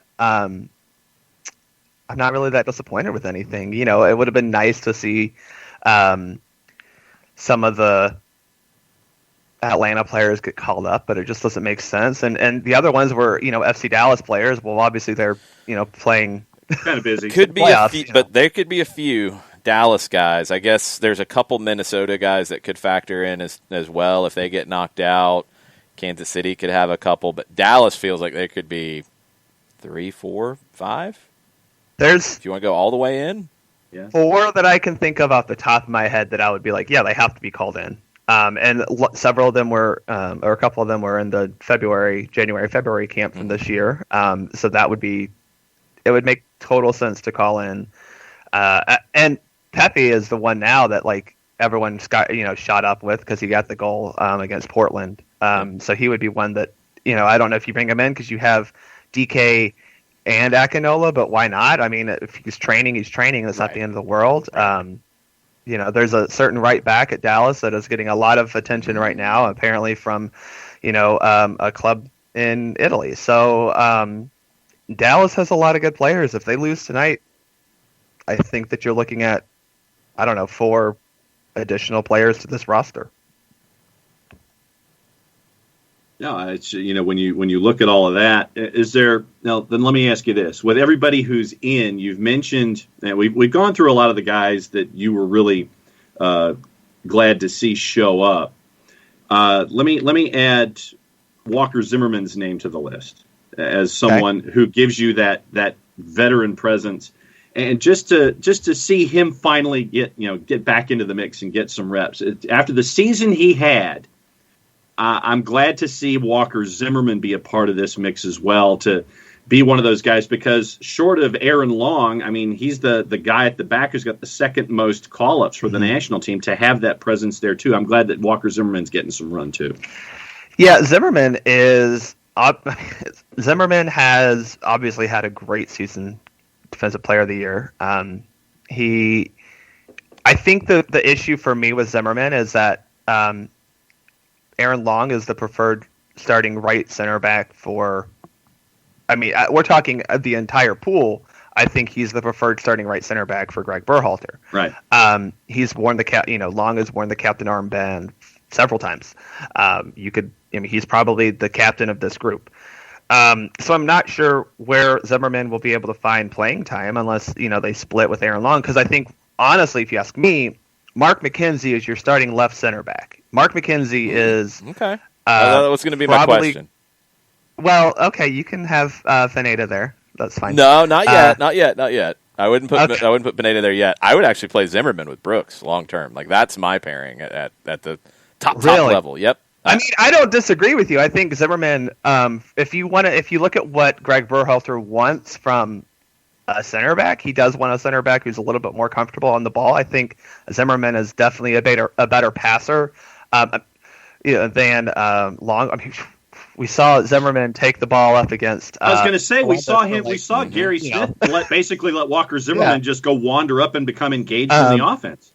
Yeah, I don't know if Berhalter is okay with that quite much positional Might be a little much. Freedom, but the point is he is more comfortable on the ball than Long, which is something that Berhalter values in the system. So I'm with you, Jason. I think John Brooks is absolutely your starting left center back. Yep. That right center back role is up for grabs, and Zimmerman could take control of that between this camp and probably a little bit the January camp. It wouldn't surprise me if both of these guys are called in for that as well. But again, this is all about looking at the summer of 2021 and going, okay, we have a U20 World Cup possibly in May, which is going to take people away. You're going to have a Nations League semifinal and final in June. Then you're going to have Gold Cup in July, Olympics in August, and then qualifying starts in September. So that's a lot of competition that between the, 50 players, almost 50 players that were called in between the last two camps at the end of this year, there's still spots on rosters for all of those. So I think Zimmerman is definitely one of those looking at, okay, am I starting? Am I just a Gold Cup guy? Can I push my way up into, the full national team that's going to be starting for that Nations League semifinal and final? I personally like him a little bit better than Aaron Long, but Aaron Long clearly has done more to show to Berhalter that he should start. I don't know why, but that's just how that's how Berhalter looks at it. Yeah, he's done well. I don't have a problem with Long. I just think Zimmerman has more upside. I agree with you. I do think that McKenzie is your starting left center back for this camp, and I think Long or Zimmerman will be starting at the right, and they might change. I just think that if you're looking at McKenzie, you have to give him as many minutes as possible for a number of reasons, because you may not get him to call back up in January because he may be in Europe. Right. Same with Brendan Aronson. Glad he got into this December camp, because if he hadn't, he wouldn't be getting that call up unlikely in January because he's off to Europe. So McKenzie not sure yet, but I think that's a safe bet to say he'll be in Europe within the next couple 4 or 5, maybe 6 weeks. At least I would try to ship him off if I were Philadelphia. I think his value is at as high as it could possibly be right now. That's just what I see at my starting center backs. But those two experienced guys, Long and Walker Zimmerman, I'm not upset that they got called in. I'm usually, when you go like super youth heavy, I understand you have to have some veteran names. I think Long and Zimmerman are the perfect vets to have in this core because they're youthful enough to be able to have that good energy, that positive energy. It's not, I think that was an issue that, not to bring this up, but I think that was an issue that like guys like Michael Bradley had toward the end of the last cycle, is that everything was so professional and so just there to do business. I think Zimmerman and Long still have that youthful playfulness, fun, that will make it a little bit more enjoyable for the young kids in this group. No, well, and you also, but you also mentioned the fact that there's 5 competitions that you're going to have to be prepared for. So you're going to have a bunch of different guys that you can kick the tires on. Right, and that's the plus side of having this December campus. It just gives you an extra opportunity to call in guys that you may not be able to call up. I think you see this 22-player roster; it's probably going to grow. Outside of, there's like 5 guys on this roster that you're like, yep, we know who that is. We know you're a guy who we should include, and that's it. Everyone else this is a tryout. All right, let me ask you this to wrap up, Bart. You mentioned the competitions coming up. You mentioned what 21 looks like. For people who are looking at it from the outside, is this a fair way to put it? The Nations League semifinal and hopefully final is the A team, the best team, period, no question about it. The Gold Cup is almost like a B-plus team, where some guys might not be with that first group. Some guys in that first group might get the rest of the summer off to rest, and then you'll see some different faces for the Gold Cup. Friendlies are going to be a crapshoot, and in the Olympics, I don't expect, like the U23s, you'll take the best group you can. I don't expect any, as we've seen in the past, like first team regular guys with that Olympic group as the overage players, assuming they qualify. I could see some wild cards there, like guys who've had very limited experience with the national team, or guys who just fill a role that isn't there with the U23 group. Is it A and then B plus for Gold Cup, and then Olympics is kind of a crapshoot? Well, so yeah, I think let's kind of combine competitions for a little bit. Okay. I think you're looking at Nations League and that qualification window in September as you want to have that be the same group of players, and that should be your best group of players. The Gold Cup will be players who are, because it's in that FIFA window. It kind of you can get players who are probably on a higher level to come for that, but it'll definitely not be. Let's put it this way: I think guys like Christian Pulisic and Serginho Dest are getting one or the other, and I think you want them for the Nations League, and I think that makes more sense. So when you're looking at the Gold Cup, you're looking at some European players who might not be at the top of the list. You're looking at MLS a heavy MLS roster, but also remember MLS doesn't really break for a Gold Cup. It's only, we'll see what the schedule looks like. We don't even know yet, you know.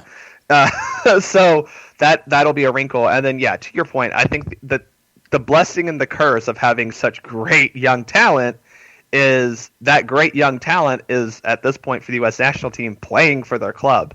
And when you're playing for your club, you're not going to get released for a U23 Olympic. Maybe some of them might, but I doubt that you're going to see your best names going to U23. So is George Bello is the perfect test case for this, right? Because I think that he is a guy who could be in that discussion.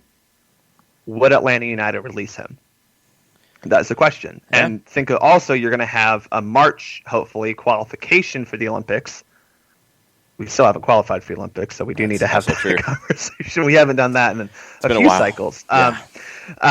But that March, hopefully, qualification window will also be indicative of, okay, do we think we can get some guys who are better to make sure we get to the Olympics? Or is that it's going to be really interesting. I'm with you. But to kind of confirm, that Nations League is your best players possible. You have to have your best 23-man squad there. Gold Cup will be some of your better players are going to take the summer off. The Olympics are a crapshoot because there's just so much under 23 talent right now. It just depends on who can get released by their club. And then you start qualifying in September, and that has to be the best 23 you can call up at any given time.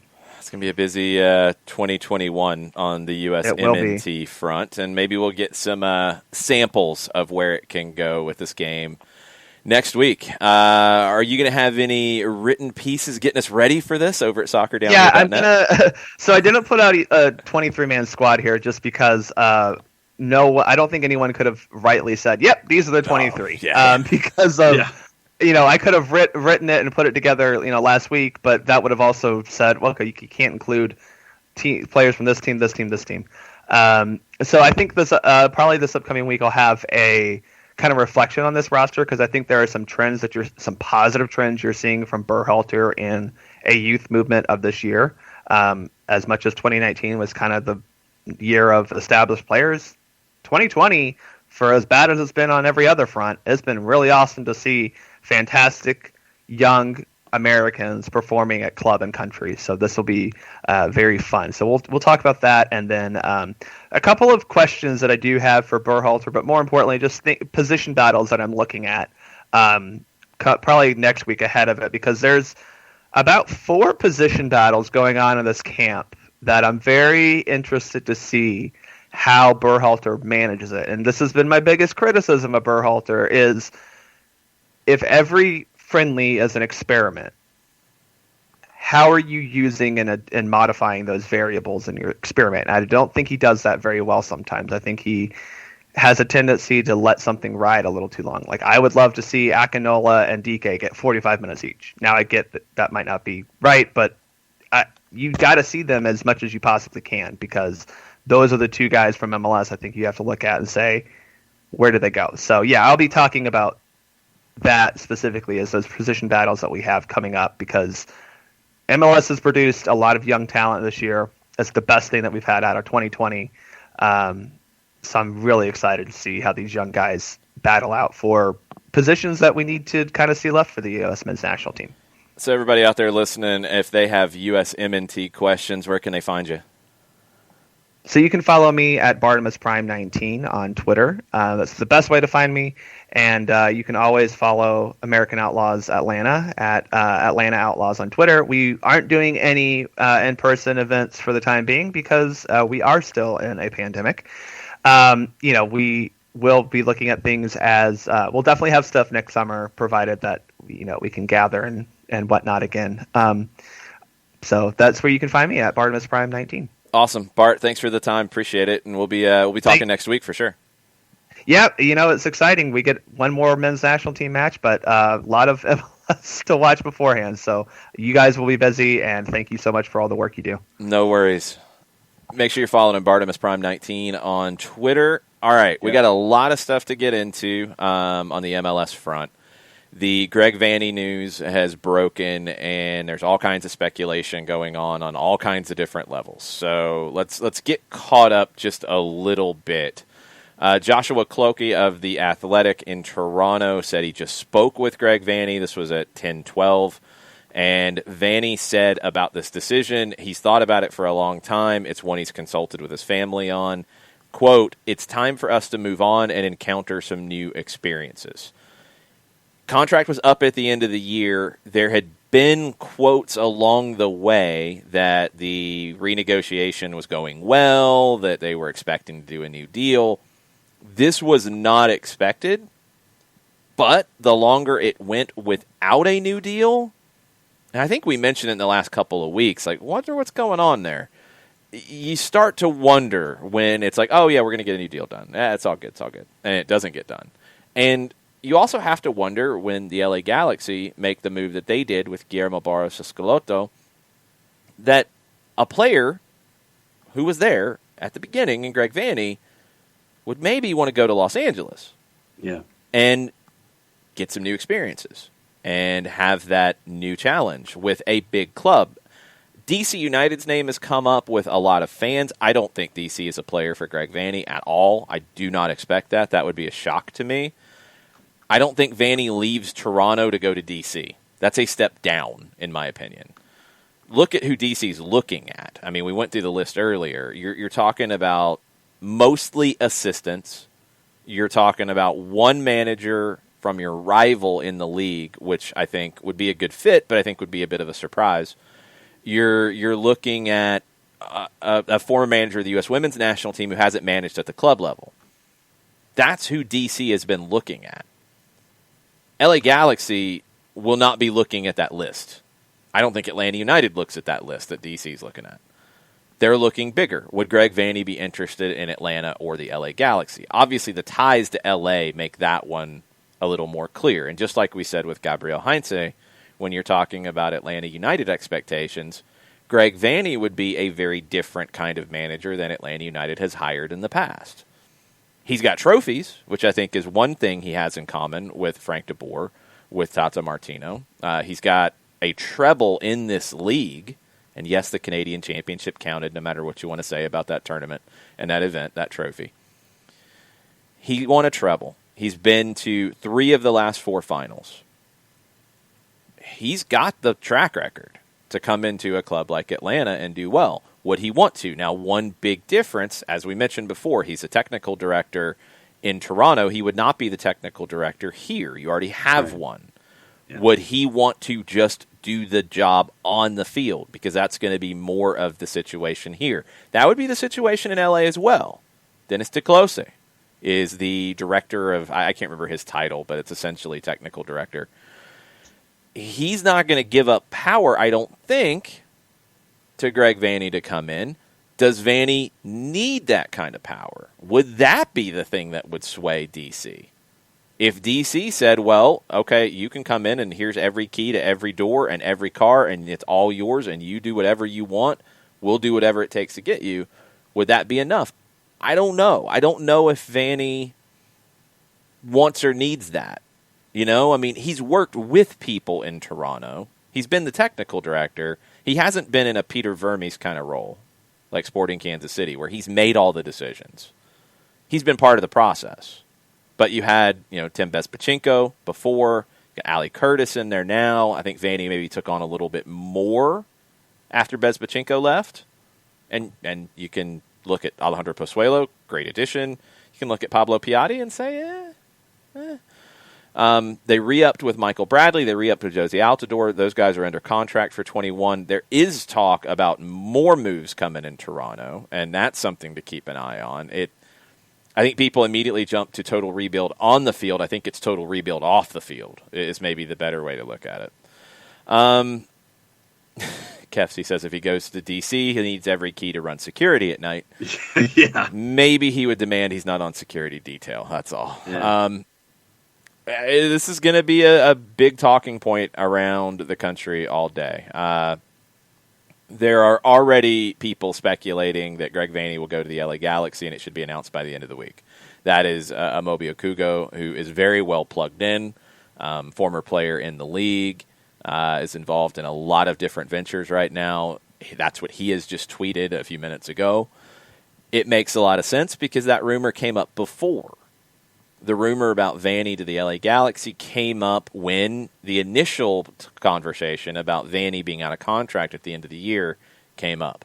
Was, would he go to the Galaxy? Then it kind of got quiet.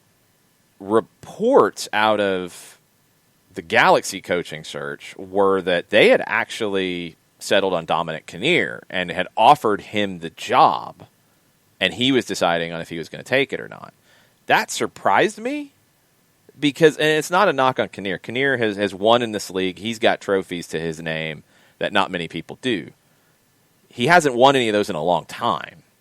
And is he ready to be in MLS 4.0 or 5.0 or whatever number we're on at this point? I don't know. I'm not convinced of that. I think his last couple of stops have not been good. But everything that the players said in LA was very positive about Dominic Kinnear. So, I don't know. Just to reiterate, Amobi Okugo has tweeted, Vanney to Galaxy should be announced by the end of the week.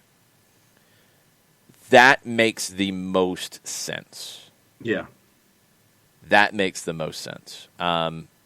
Jeff Carlisle's already said it makes too much sense. I mean, that's going to be where everybody is looking. Is that what happens? We'll have to see. But that's the one that's going to make the most sense. So, that's where things stand right now out of Toronto. Didn't expect it. A lot of people talking about how, just good Greg Vanney was in Toronto. Off the field, Kurt Larson, who is with One Soccer in Canada. He worked for Toronto FC. Said that he never turned down an interview. He always had time. Spoke off camera plenty with Larson. Great coach, great man. I've never really heard bad things about Greg Vanney. Always had a ton of respect for him as a manager. I think he should have been in the USMNT coaching search mix. Maybe he politely declined it because of his contract in Toronto. Maybe he wasn't interested. I think he absolutely can be a future U.S. men's national team manager. There's just not many managers who have the trophy haul recently that Greg Vanney does in this league. And I think he's a better tactician than he gets credit for. I'll go back to the MLS Cups against Seattle, the first two. And there was a lot of talk about what he would do tactically and the shifts he would make. I think he's done a very good job with that. And he's flexible out of a 4-2-3-1. He'll have them play in a 4-4-2 diamond.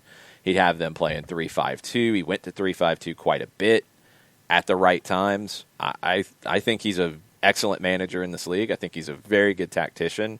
I think he gets a lot out of his players. Any club would be happy to have him. And I think he'll win again in this league. Gareth Wheeler, along the same conversation that Joshua Clokey had, spoke with Vanney. The decision was an emotional one, and it didn't come easy. As a young coach at the age of 46, which is also something that slipped my mind, felt the time was right for a new experience and the opportunity to grow.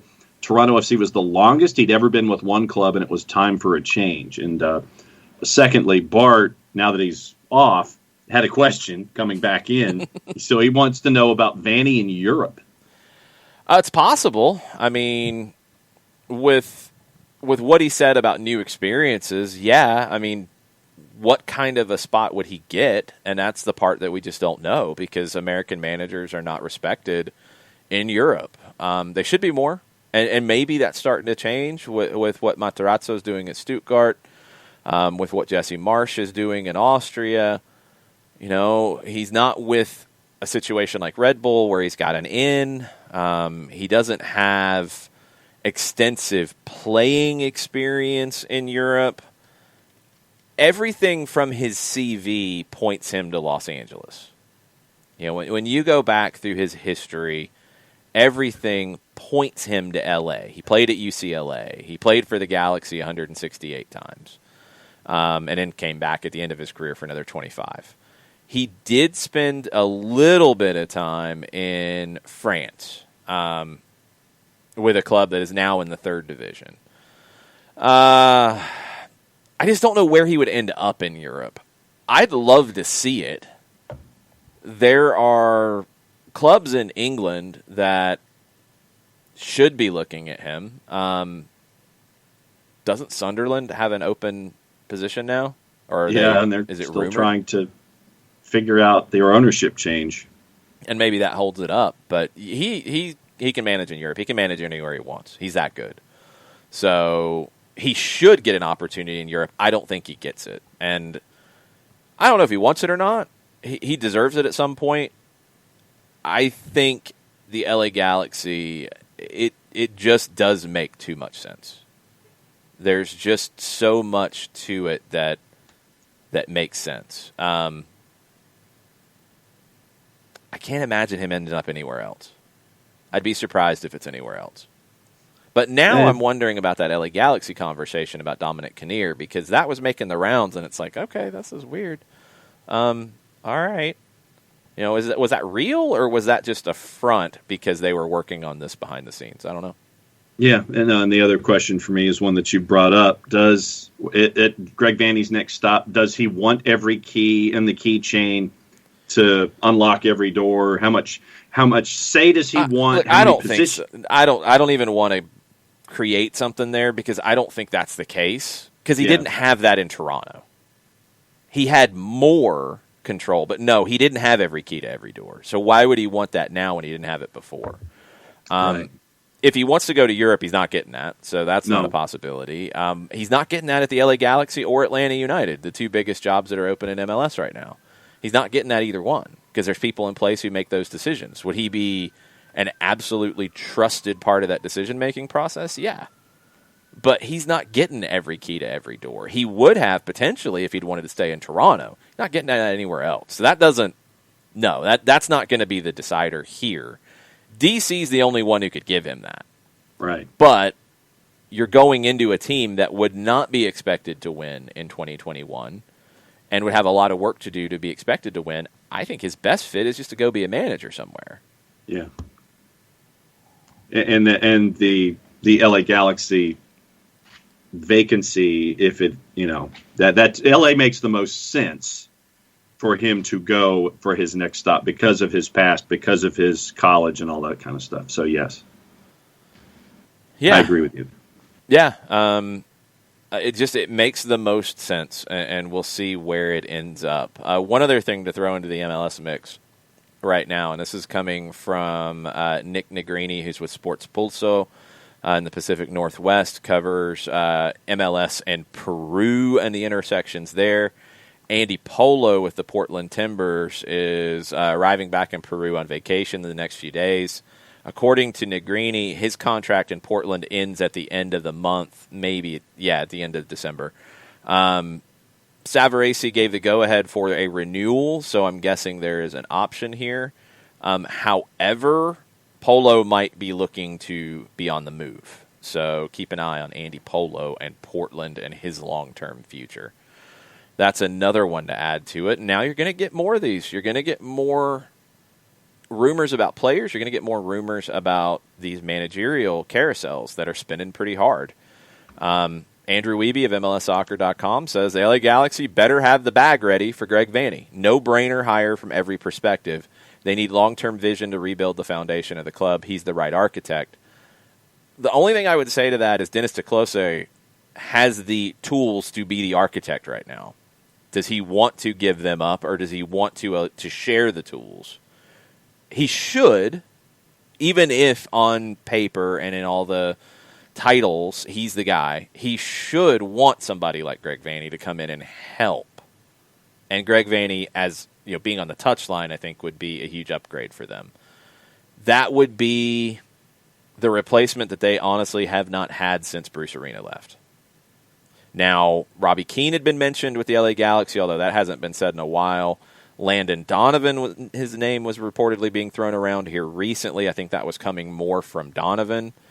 Dominic Kinnear's name had been mentioned quite a bit. Greg Vanney would be a better candidate than all of those.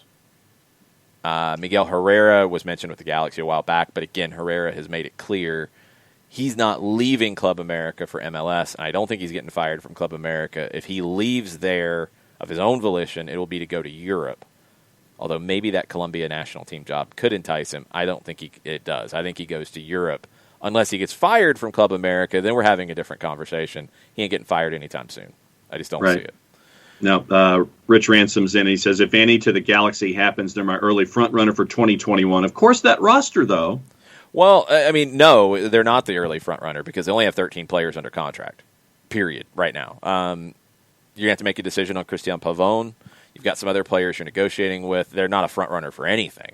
They're a front runner for maybe 2022, but it's going to take a year just because they don't have anything to build on. You know, I mean, even the names we went through on that list, there's not a lot of experience in that group. You know, you've got two defenders in Steris and Giancarlo Gonzalez and maybe Nick Dupuy that you can build around. Araujo and Alvarez, two young talents who are, I think, becoming first-team guys. Good midfield pairing of Dos Santos and Leggett. You got Chicharito that you got to get producing. That's it. Like, there's just not a whole lot else there. So they're not a front runner for anything in 21, even if they hire Vanney. The rebuild is in better hands if they hire Vanney, but it's going to take a minute. Yeah, I've caught up on Twitter with the Vanney stuff, and I think we're caught up on Twitter overall. Well, okay then. Yes. Vanney picked up a little bit of steam when the announcement happened, and so there's conversations with that, conversations of a couple of other things going on the Twitch pitch, but that's where we are. Okay then. No surprise. It's a big deal. It's a big news story, and we'll see what happens with it.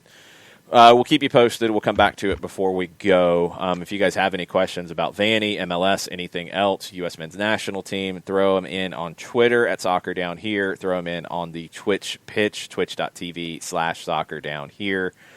Some other stuff. You've got Champions League today. You've got Copa Libertadores today. Couple news bits from what's going on. Inter is in Germany to play Borussia Mönchengladbach. Massive game for Inter as they are looking at not just getting eliminated from Champions League, but not even making Europa League. At about 4 o'clock in the morning, Mönchengladbach fans gathered in front of the hotel where Inter is staying and began to light up the area with a series of New Year-style fireworks, which lasted uninterruptedly for about 5 minutes. That's from the Gazzetta dello Sport this morning. VAR, for the first time in the Champions League, will work remotely for the Sevilla-Chelsea match on Wednesday. Until now, UEFA's had VAR on site. This game, they will be operating at UEFA's headquarters. They say they have successfully tested and approved a remote technical solution for VAR. First time implemented in an official capacity for the Sevilla-Chelsea game. There will be a backup team on site just in case at the stadium, but the plan is to have it remote. I think this is a first step to UEFA doing that across the board. Yeah. Liverpool and Ajax today. Erik ten Hag says that Ajax is in a much better position than they were last time they played. That was a narrow win for Liverpool. Ten Hag says the team is playing much better as a result. They're scoring a ton of goals. Liverpool is struggling to get defenders on the field. This could be fireworks on the field, not off the field like they do in Germany. And you could have an upset here. I picked Ajax in an upset. Obviously, Liverpool is the favorite here, but this could be a high-scoring game. That's my opinion on it. All right, so from the numbers that we discussed last night on Soccer Over There, Liverpool has actually increased their number on the favorite side. Ajax is now a larger number as an underdog. They're now at a plus 370 Ajax to win, with your draw at a plus 350. Real Madrid traveling to Ukraine for a match with Shakhtar. This is a big one because if Real Madrid wins, they move into the knockout round. If they lose, they might not get to the knockout round. This is match day 5. Both teams got a bunch of injuries. Madrid's all over the place. They lost to Alaves in league play. This is what they've got coming up right now. So this match, the final Champions League group stage match, and league matches against Sevilla and Atleti in the space of 2 weeks. Yeesh. Last time these teams played, Shakhtar went in with like 13 players or something, 13 first-team players, and won in Madrid. Last time they played in Ukraine, Real Madrid won 4-3 in 2016. This is another one that could be fireworks. I think Madrid gets it done because they have to. Yeah. But I'm not overly convinced. Real Madrid still north of -200 as a favorite. Shakhtar at +570 to win. Your draws a +390. I could see a draw. I could see a draw here, but I think it could be a very wild ride. Yep. Wednesday, Ferencváros is hosting Barcelona. Barcelona is not taking Lionel Messi, Marc-Andre ter Stegen, or Felipe Coutinho. Ronald Koeman said, look, there's moments where we need to rest these guys. We didn't take Messi to Kiev. We're not taking him here either. From tomorrow, he says there will be no more opportunities. Being qualified right now is good. They also have a big game in the league against Cadiz on the road on Saturday, so you're resting some of your guys for that. They did get a little bit of a boost. They've got a whole bunch of center backs out. Lenglet could be okay. He is making the trip.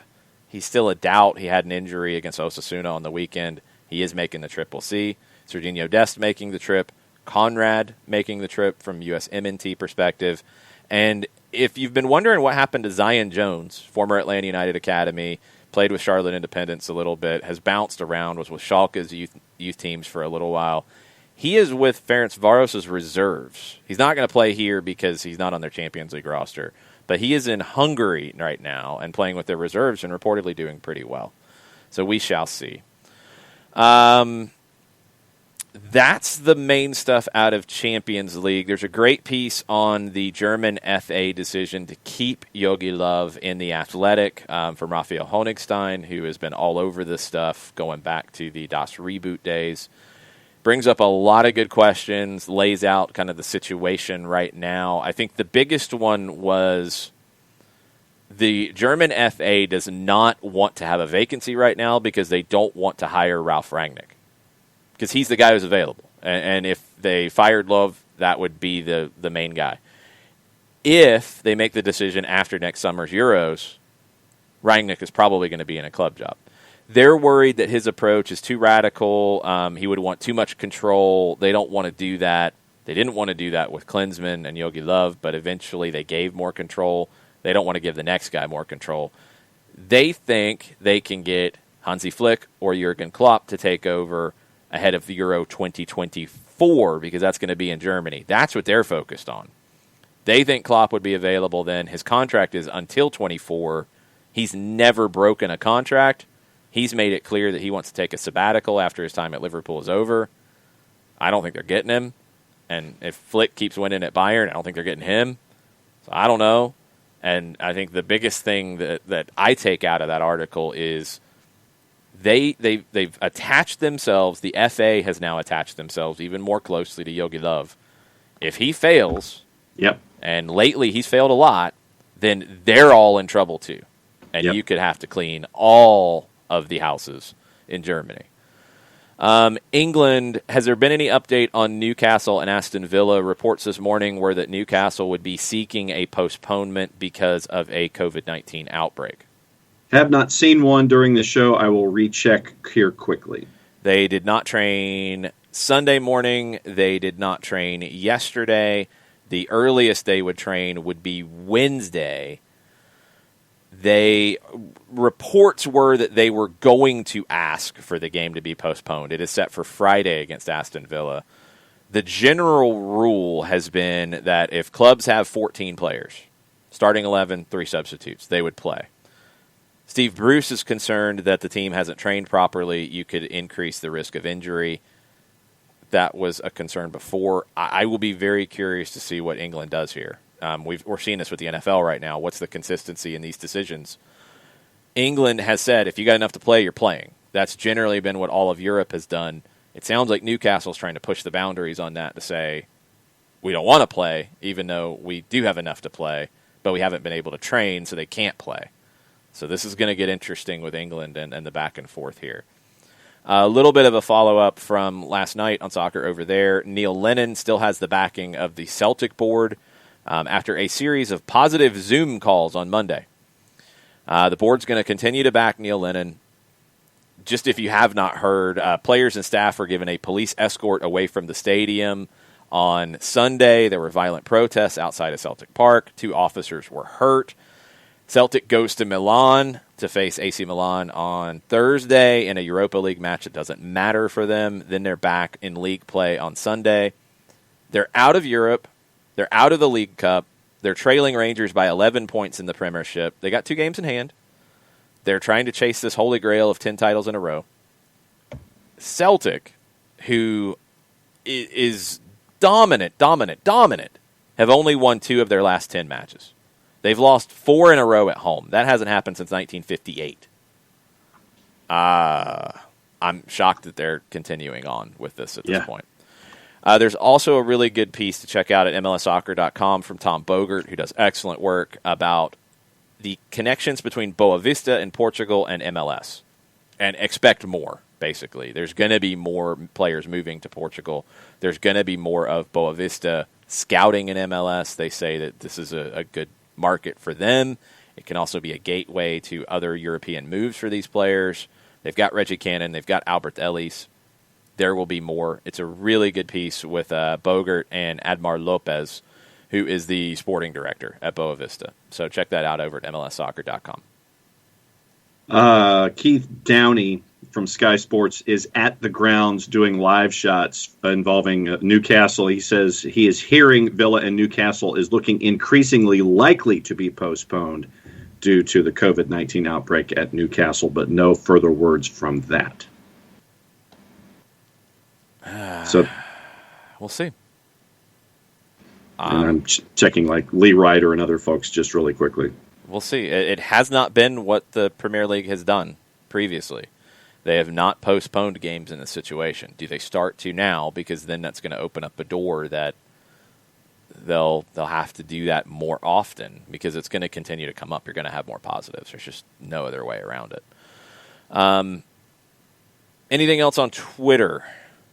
No, we're caught up on Twitter, and no update from Lee Ryder at the Newcastle paper either. So Keith Downey's the latest news on the Premier League. All right, we'll keep you posted while we're on. We'll be on for just a little bit longer.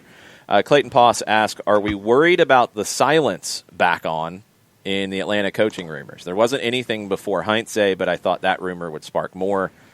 I like I said, when that rumor popped up, it was not from a regular source. It was not from a, I guess, most respected source out of Argentina. It didn't get any traction.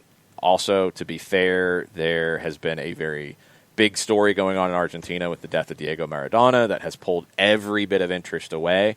So maybe something would have happened and it hasn't. I think you also have to keep an eye on Racing tonight in the Copa Libertadores because that job could open up, and Gabriel Heinze has been linked to it.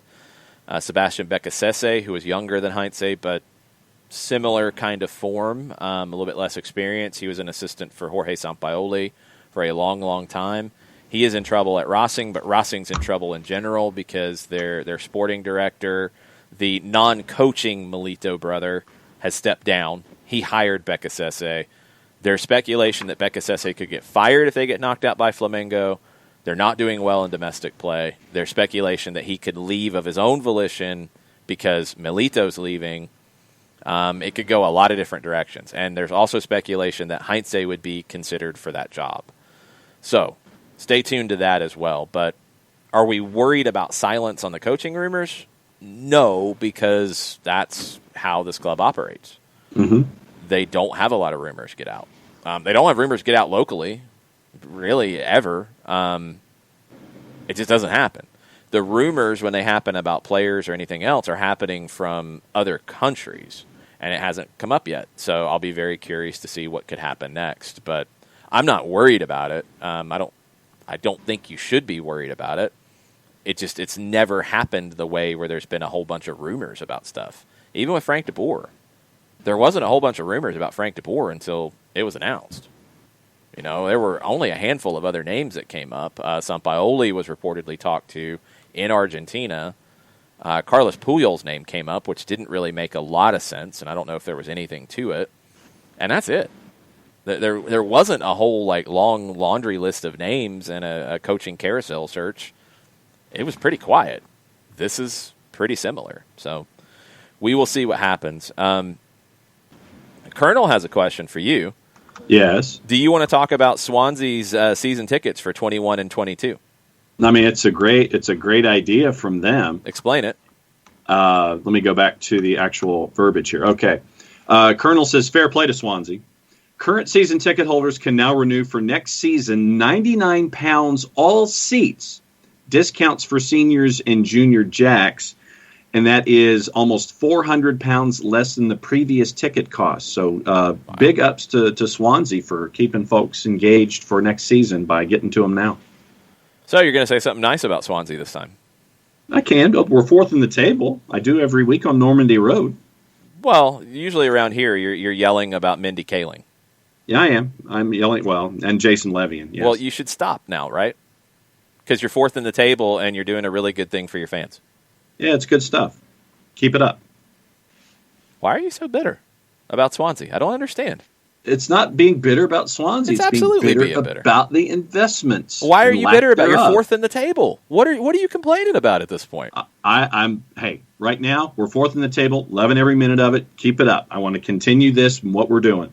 We dropped points when we shouldn't have last week in 2 games in a very short, 3 games in a week. But look, as a member of the Swans Trust, I'm just keep the course, baby. That's what I'm looking for. Just keep it going forward. Keep it going. You don't sound like a very supportive member of the Swans Trust. That's all I'm going to say. Winterwind says the DFB, the German FA, has really backed themselves into a corner. They're not getting Klopp. I totally agree. They're not getting Klopp. They're not. Okay, Greg Vanney speaking to the media in Toronto, opening comments. I'm going to attempt to get through this without getting emotional, but I don't know if that'll happen.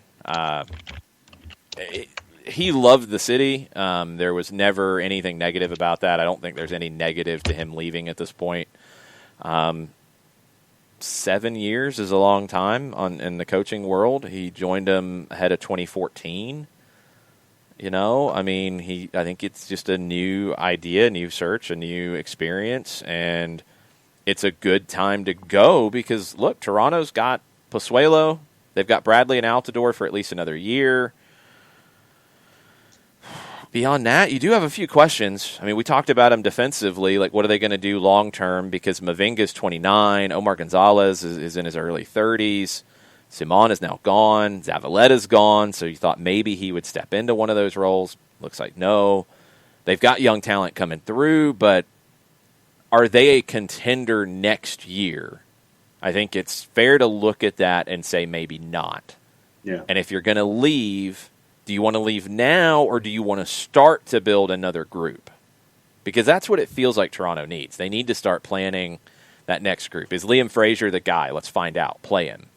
Is Akinola the guy up top? Okay, let's find out. Play him. Use Josie and Bradley more in supporting roles there. I don't know. If you're somebody who has won trophies and been to finals as much as Greg Vanney, you might not want to take that on and commit to being there for another 3 years to see that cycle through. Yeah. So doesn't mean he doesn't love the city, doesn't love the club. It just means that maybe it's time to go. Yeah. Taylor Twellman drops a little bit of interesting tweeting speculation, and I'll just hit this. Let's just hit the merry-go-round real quick. So he says with the Vanney news, you have some very interesting jobs in MLS for 21. Toronto now, DC, I think that's less interesting, but okay. LA Galaxy, Atlanta United, ... and Sounders FC. Because Ooh. Brian Schmetzer has not done a new deal yet, and he's been a little outspoken in not doing a new deal. So you could have Seattle in this mix as well. What if they lose tonight? What happens tomorrow in Seattle? Seattle's front office has said we're going to get a deal done. Brian Schmetzer's our guy. He's going to be back. We're going to get it done. He was a little, hey, guys. Mm-hmm. Hello. He was a little bit like that when he last spoke to the media. I think he backed off of it a little bit with some later comments, but Seattle could be available. And sometimes Taylor throws some things out there to stir the pot. Sometimes Taylor throws some things out there because he knows some things. Yes. So you might want to keep an eye on that one just to stay tuned. Alex Pacine with the big question of the day. Does Greg Vanney leave the good luck scarf in Toronto? Yeah, I think you have to, right? Yeah, because I think that's a Toronto-based, Toronto-only scarf. I think that you can't take your Toronto scarf and take it to your next destination and claim it as a continuation of a lucky scarf. You've got to come up with your own new scarf and new traditions in your new venue. Well, if he's in L.A. or Atlanta, there's not as much scarf-wearing weather. So true. Might not need the scarf. He might have to find something else to do with his wardrobe and his Tommy attire. Bahama shirt? No, that's absurd. Greg Vanney's far more classy than that. Come on now. Yeah, I think he leaves the scarf. You can't transfer luck outside of the city where you get the good luck. Right. Yeah. So people are questioning your love of Swansea. J-Dub says you're not giving an inch to Swansea. Montaflo says he thinks you've spread yourself too thin in your emotional investments in the soccer world. Montaflo on Swansea says, I think it's more than just being high in the championship. Swansea are playing good possession-style soccer, which is what got them to the top flight and is the club's identity. Fans should be fine now, John. And the Colonel is right. It seems like management is doing better for the fans. John, only time will tell. Yeah, I mean, it's these early season sprints are great. I just want to make sure that the injuries that they've had early, that they don't push folks back too soon. And what? I want Steve Cooper. I mean, Ayew was out with an injury, and I don't want him pressed back into the lineup. I want him 100% so he can be the Andre Ayew that we know.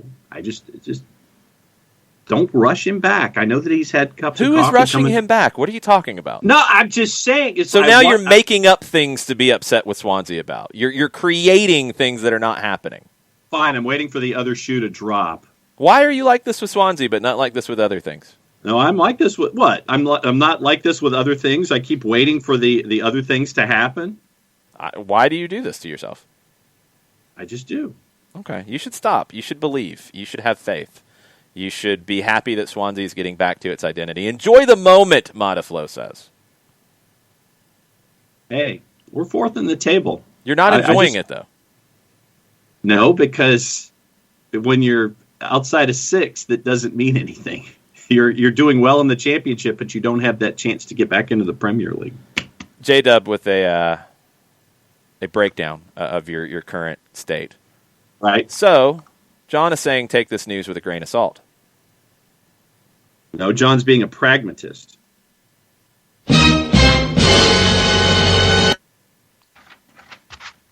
No. You're being silly. Be happy. Swansea's playing good soccer. Be happy about it. So you're going to play Bobby McFerrin now? No, you should play it afterwards. You should, because it's okay. They're getting back to what has worked for them in the past. They're doing right by their fans. It's good. There's nothing to complain about with Swansea right now.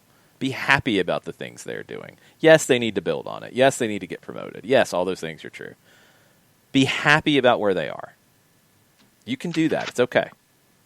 Right? Just get through the festive fixtures in one piece, and then I may reorganize my thoughts. Never mind. You can't do that. Looks like Vasco da Gama may have an agreement with Mario Balotelli. What? Yep. Who is saying this? One Football through Tribal Football yesterday afternoon. Vasco da Gama's director of sport, Fabio Cordella, have announced an agreement with former Inter Milan striker Mario Balotelli. I haven't seen anybody else talk about this as of yet. He'd like to come here. Don't forget, Vasco are the second club with most trophies in the world after Real Madrid. Yeah, a bunch of state trophies that don't mean a ton. But, they have trophies. Formally, we agree on everything. We just have to formalize. I hope I can do it on January 15. Vasco needs a player like Balotelli, and he needs a club like Vasco. For our fans, he would like to be Maradona. Okay. There's not a lot of people talking about this. So Vasco is saying we want Balotelli, and Balotelli's not talking. Nope. That's what's happening. Let's be clear in this. Well, somebody is saying Vasco is saying this is probably the best way to put it. I'm a wee bit skeptical of this. All right, we have an update from New York City about their roster options. They declined options on Gary Mackay-Steven and Gideon Zelalem. Joe Scally will be leaving for Borussia Mönchengladbach on January 1st. That was already done. Brad Stuver, backup goalkeeper, is out of contract, will be a free agent. He will not participate in CONCACAF Champions League with the team. They are in discussions with Mackay-Steven and Zelalem about returning. Mackay-Steven is staying through the Champions League. They did not mention that with Zelalem. They can't lose anybody in the expansion draft because Miami took Ben Sweat, so Austin can't take an NYC player. They've got, quick math, 23 players under contract for next year. Well, actually 22, because Alexander Matrica is on loan at Al-Ahly until January of 22. So 22 players under contract. They've got room to work if they so choose. They picked up the options on the names that jump out to you are no surprise: Callens, Matarrita, and James Sands. So nothing shocking out of NYC. A lot of people will get excited about Zelalem potentially being available. He has not been the same player since he had the injuries at Arsenal. Yep. He hasn't been able to get consistent playing time, first at Kansas City and now at New York. I don't know what he's got. Mackay-Steven's a good player. It wouldn't shock me if he ends up back with NYC. I think they get a deal done to keep him. I think they might get a deal done to keep Zelalem as well. But the fact that Mackay-Steven is playing in CONCACAF, that's a pretty good sign. If they're negotiating with him, they say they want him back. I think they end up getting him back. Joshua Clokey is live tweeting the Vanny opportunity. He thanked folks for about 8 minutes, fighting back tears on what makes Toronto FC so important to him, the people who work together towards a common end, and the press conference continues. Yeah, that will continue on. Christian Jack said that Vanny said it was a difficult decision, one I processed for the year. It's the right time to move to the next step. And he was breaking down as he was thanking his players for it. Now, this had been out there before, and transfers MLS, Will Forbes, breaks news, also has some stuff that doesn't come to fruition. November 29th, Forbes tweeted, "I'm told if Dominic Kinnear does not accept the LA Galaxy manager offer," which is how it's been reported, he was offered the job, and he hadn't taken it yet. Forbes said if Kinnear did not accept it, they would turn their attention to Greg Vanny. Vanny's name, again, had come up before that, but that was what Forbes tweeted on November 29th. And he, quote, tweeted himself, which is absolutely applicable in this situation, with 3 eyes emojis. So, yeah, that's the one that makes the most sense. It totally makes the most sense. I don't know. And now the talk about Seattle is picking up because of Taylor Twellman's tweet. Kyle McCarthy, who writes for New England Soccer Journal, says, and I agree with him, could make a strong argument that 3 of the top 5 coaching jobs in MLS are now open at the same time: Atlanta, Galaxy, Toronto. And a 4th has an open contractual question for next season in Seattle.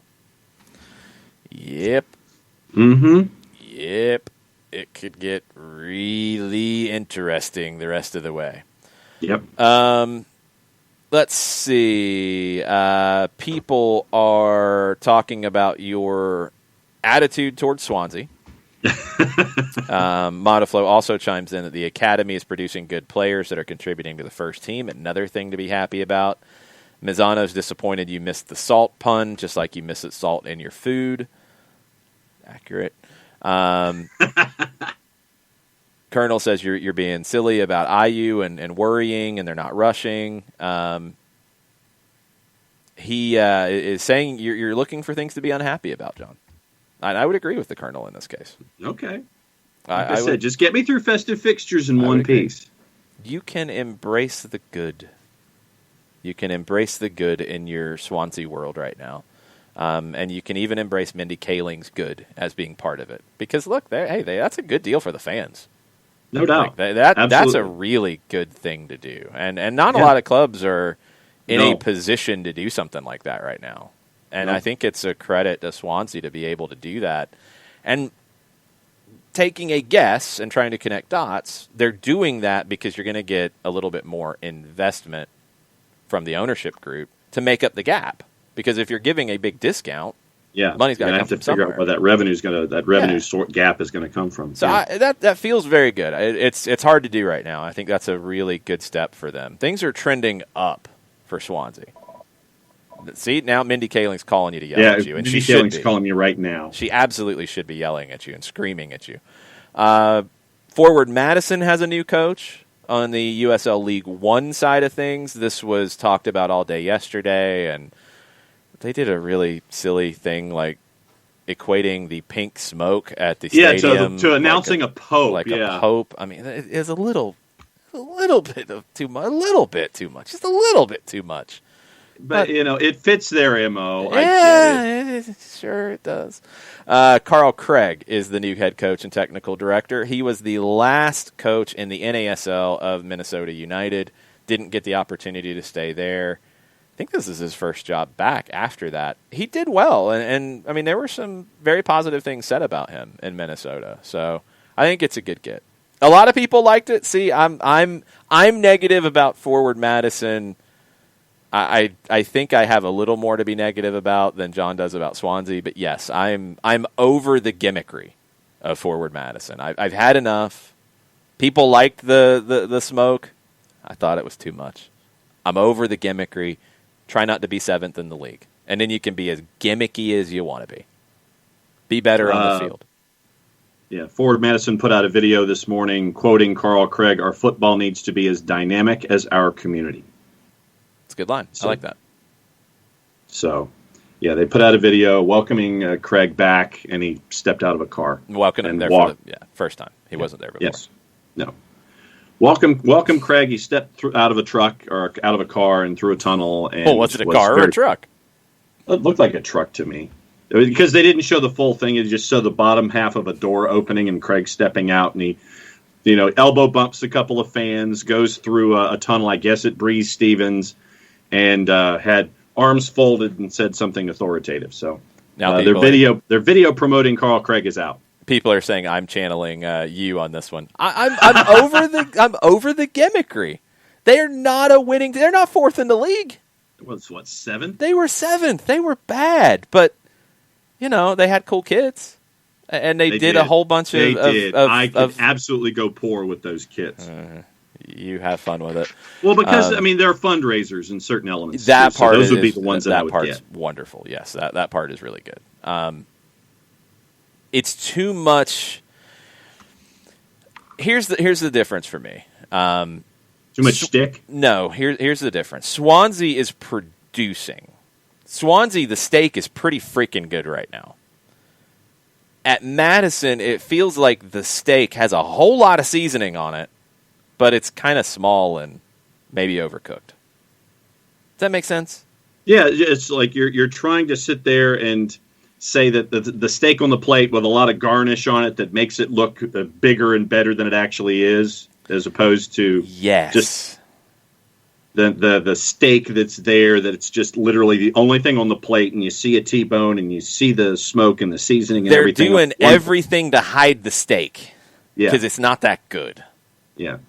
Swansea, the steak is front and center right now. It's a good steak. Forward Madison, it's kind of a crappy steak. You've got the round little potatoes and the garnish and all those other things. I don't know if you think that's good or bad. You'd have to tell me. Your food things are kind of weird for me. No, it's like, just give me the steak. I don't want garnish. Just give me the big steak, and I'm happy.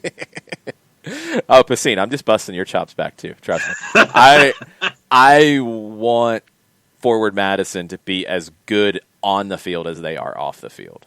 I think they're It's a hard balance when the results aren't there, but I feel like it's just too much stuff around it. Just put a good product on the field, and we'll see. Year one was better than year two. Carl Craig's a good hire. I think this is the right move to get that stake better. But it's got to be better, or none of the rest of it really matters. That's all. Anything else? I'm checking updates on Newcastle. I'm checking updates on MLS. There's just so much going on right now. Games today. A lot of them. Yeah, you're going to be set all day long if you want to be. Zona football, baby. 12:50. And the Palazzo show. 12:55.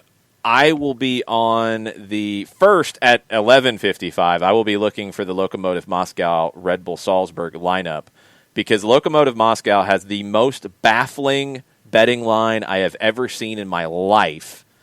They've got 3 draws and 1 loss in Champions League play. They are hosting Red Bull Salzburg, who has been bad, and they are a giant underdog.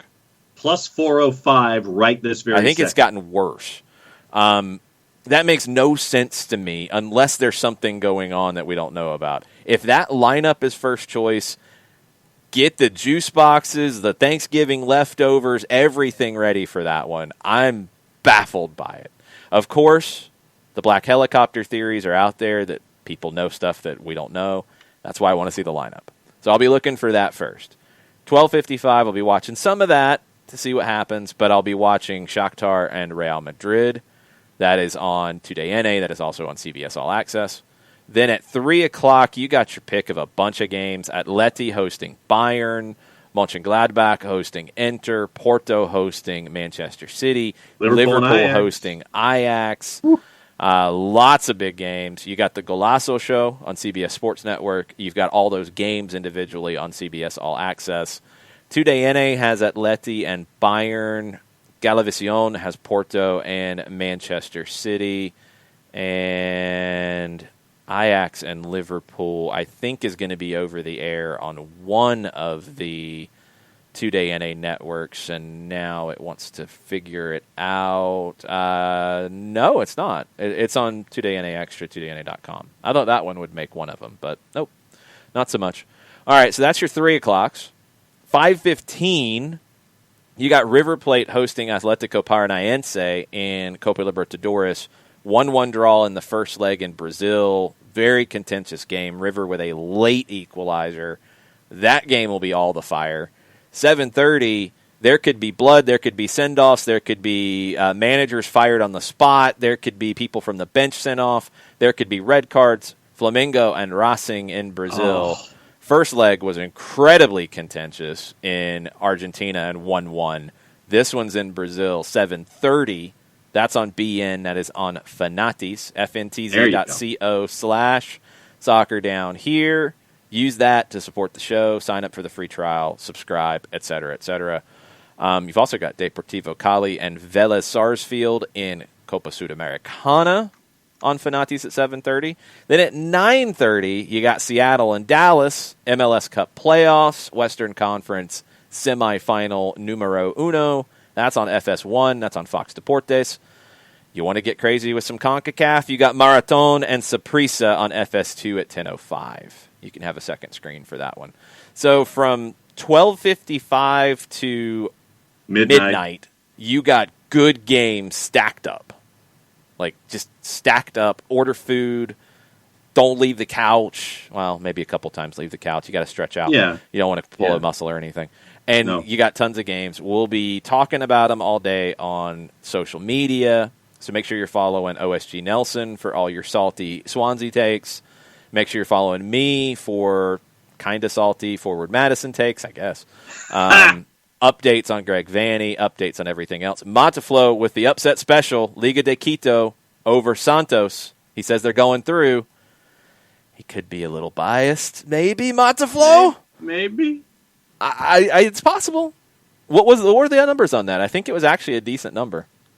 Santos minus 123, Liga de Quito plus 330, and your draws a plus 270. Monteflo's biased 100%, he says. It'd be a stretch. I'm not a believer in Santos. I can't do it. I'm already out there on a limb with Lokomotiv Moscow, so Yeah. I can't go on the limb for Quito. Maybe if things go well in the 12:55, I go out on that limb for Liga de Quito. We'll see. So you got games all day. You don't have an update on Newcastle as of yet. They have not postponed the game on Friday. I think it does get postponed, and I think it opens up lots of cans of worms about how things get handled in the future. Modiflow says, if anything, go on a limb tomorrow for IDV. I'm already out on that limb. I am already out on that limb. Plus 209 for IDV. Yeah, I was already on that limb. I'm there with it. I will go there. I have more belief in them on that one. Jacob Myers of the Columbus Dispatch. Source, Columbus Crew has an 8th confirmed COVID-19 case, awaiting a follow-up test on an inconclusive result on another player. Let's see. I want to make sure I got this correct. So 8th player confirmed. They had 2 positive tests.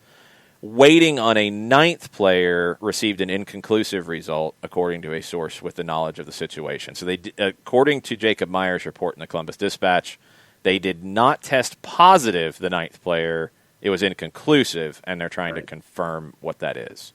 Yeah.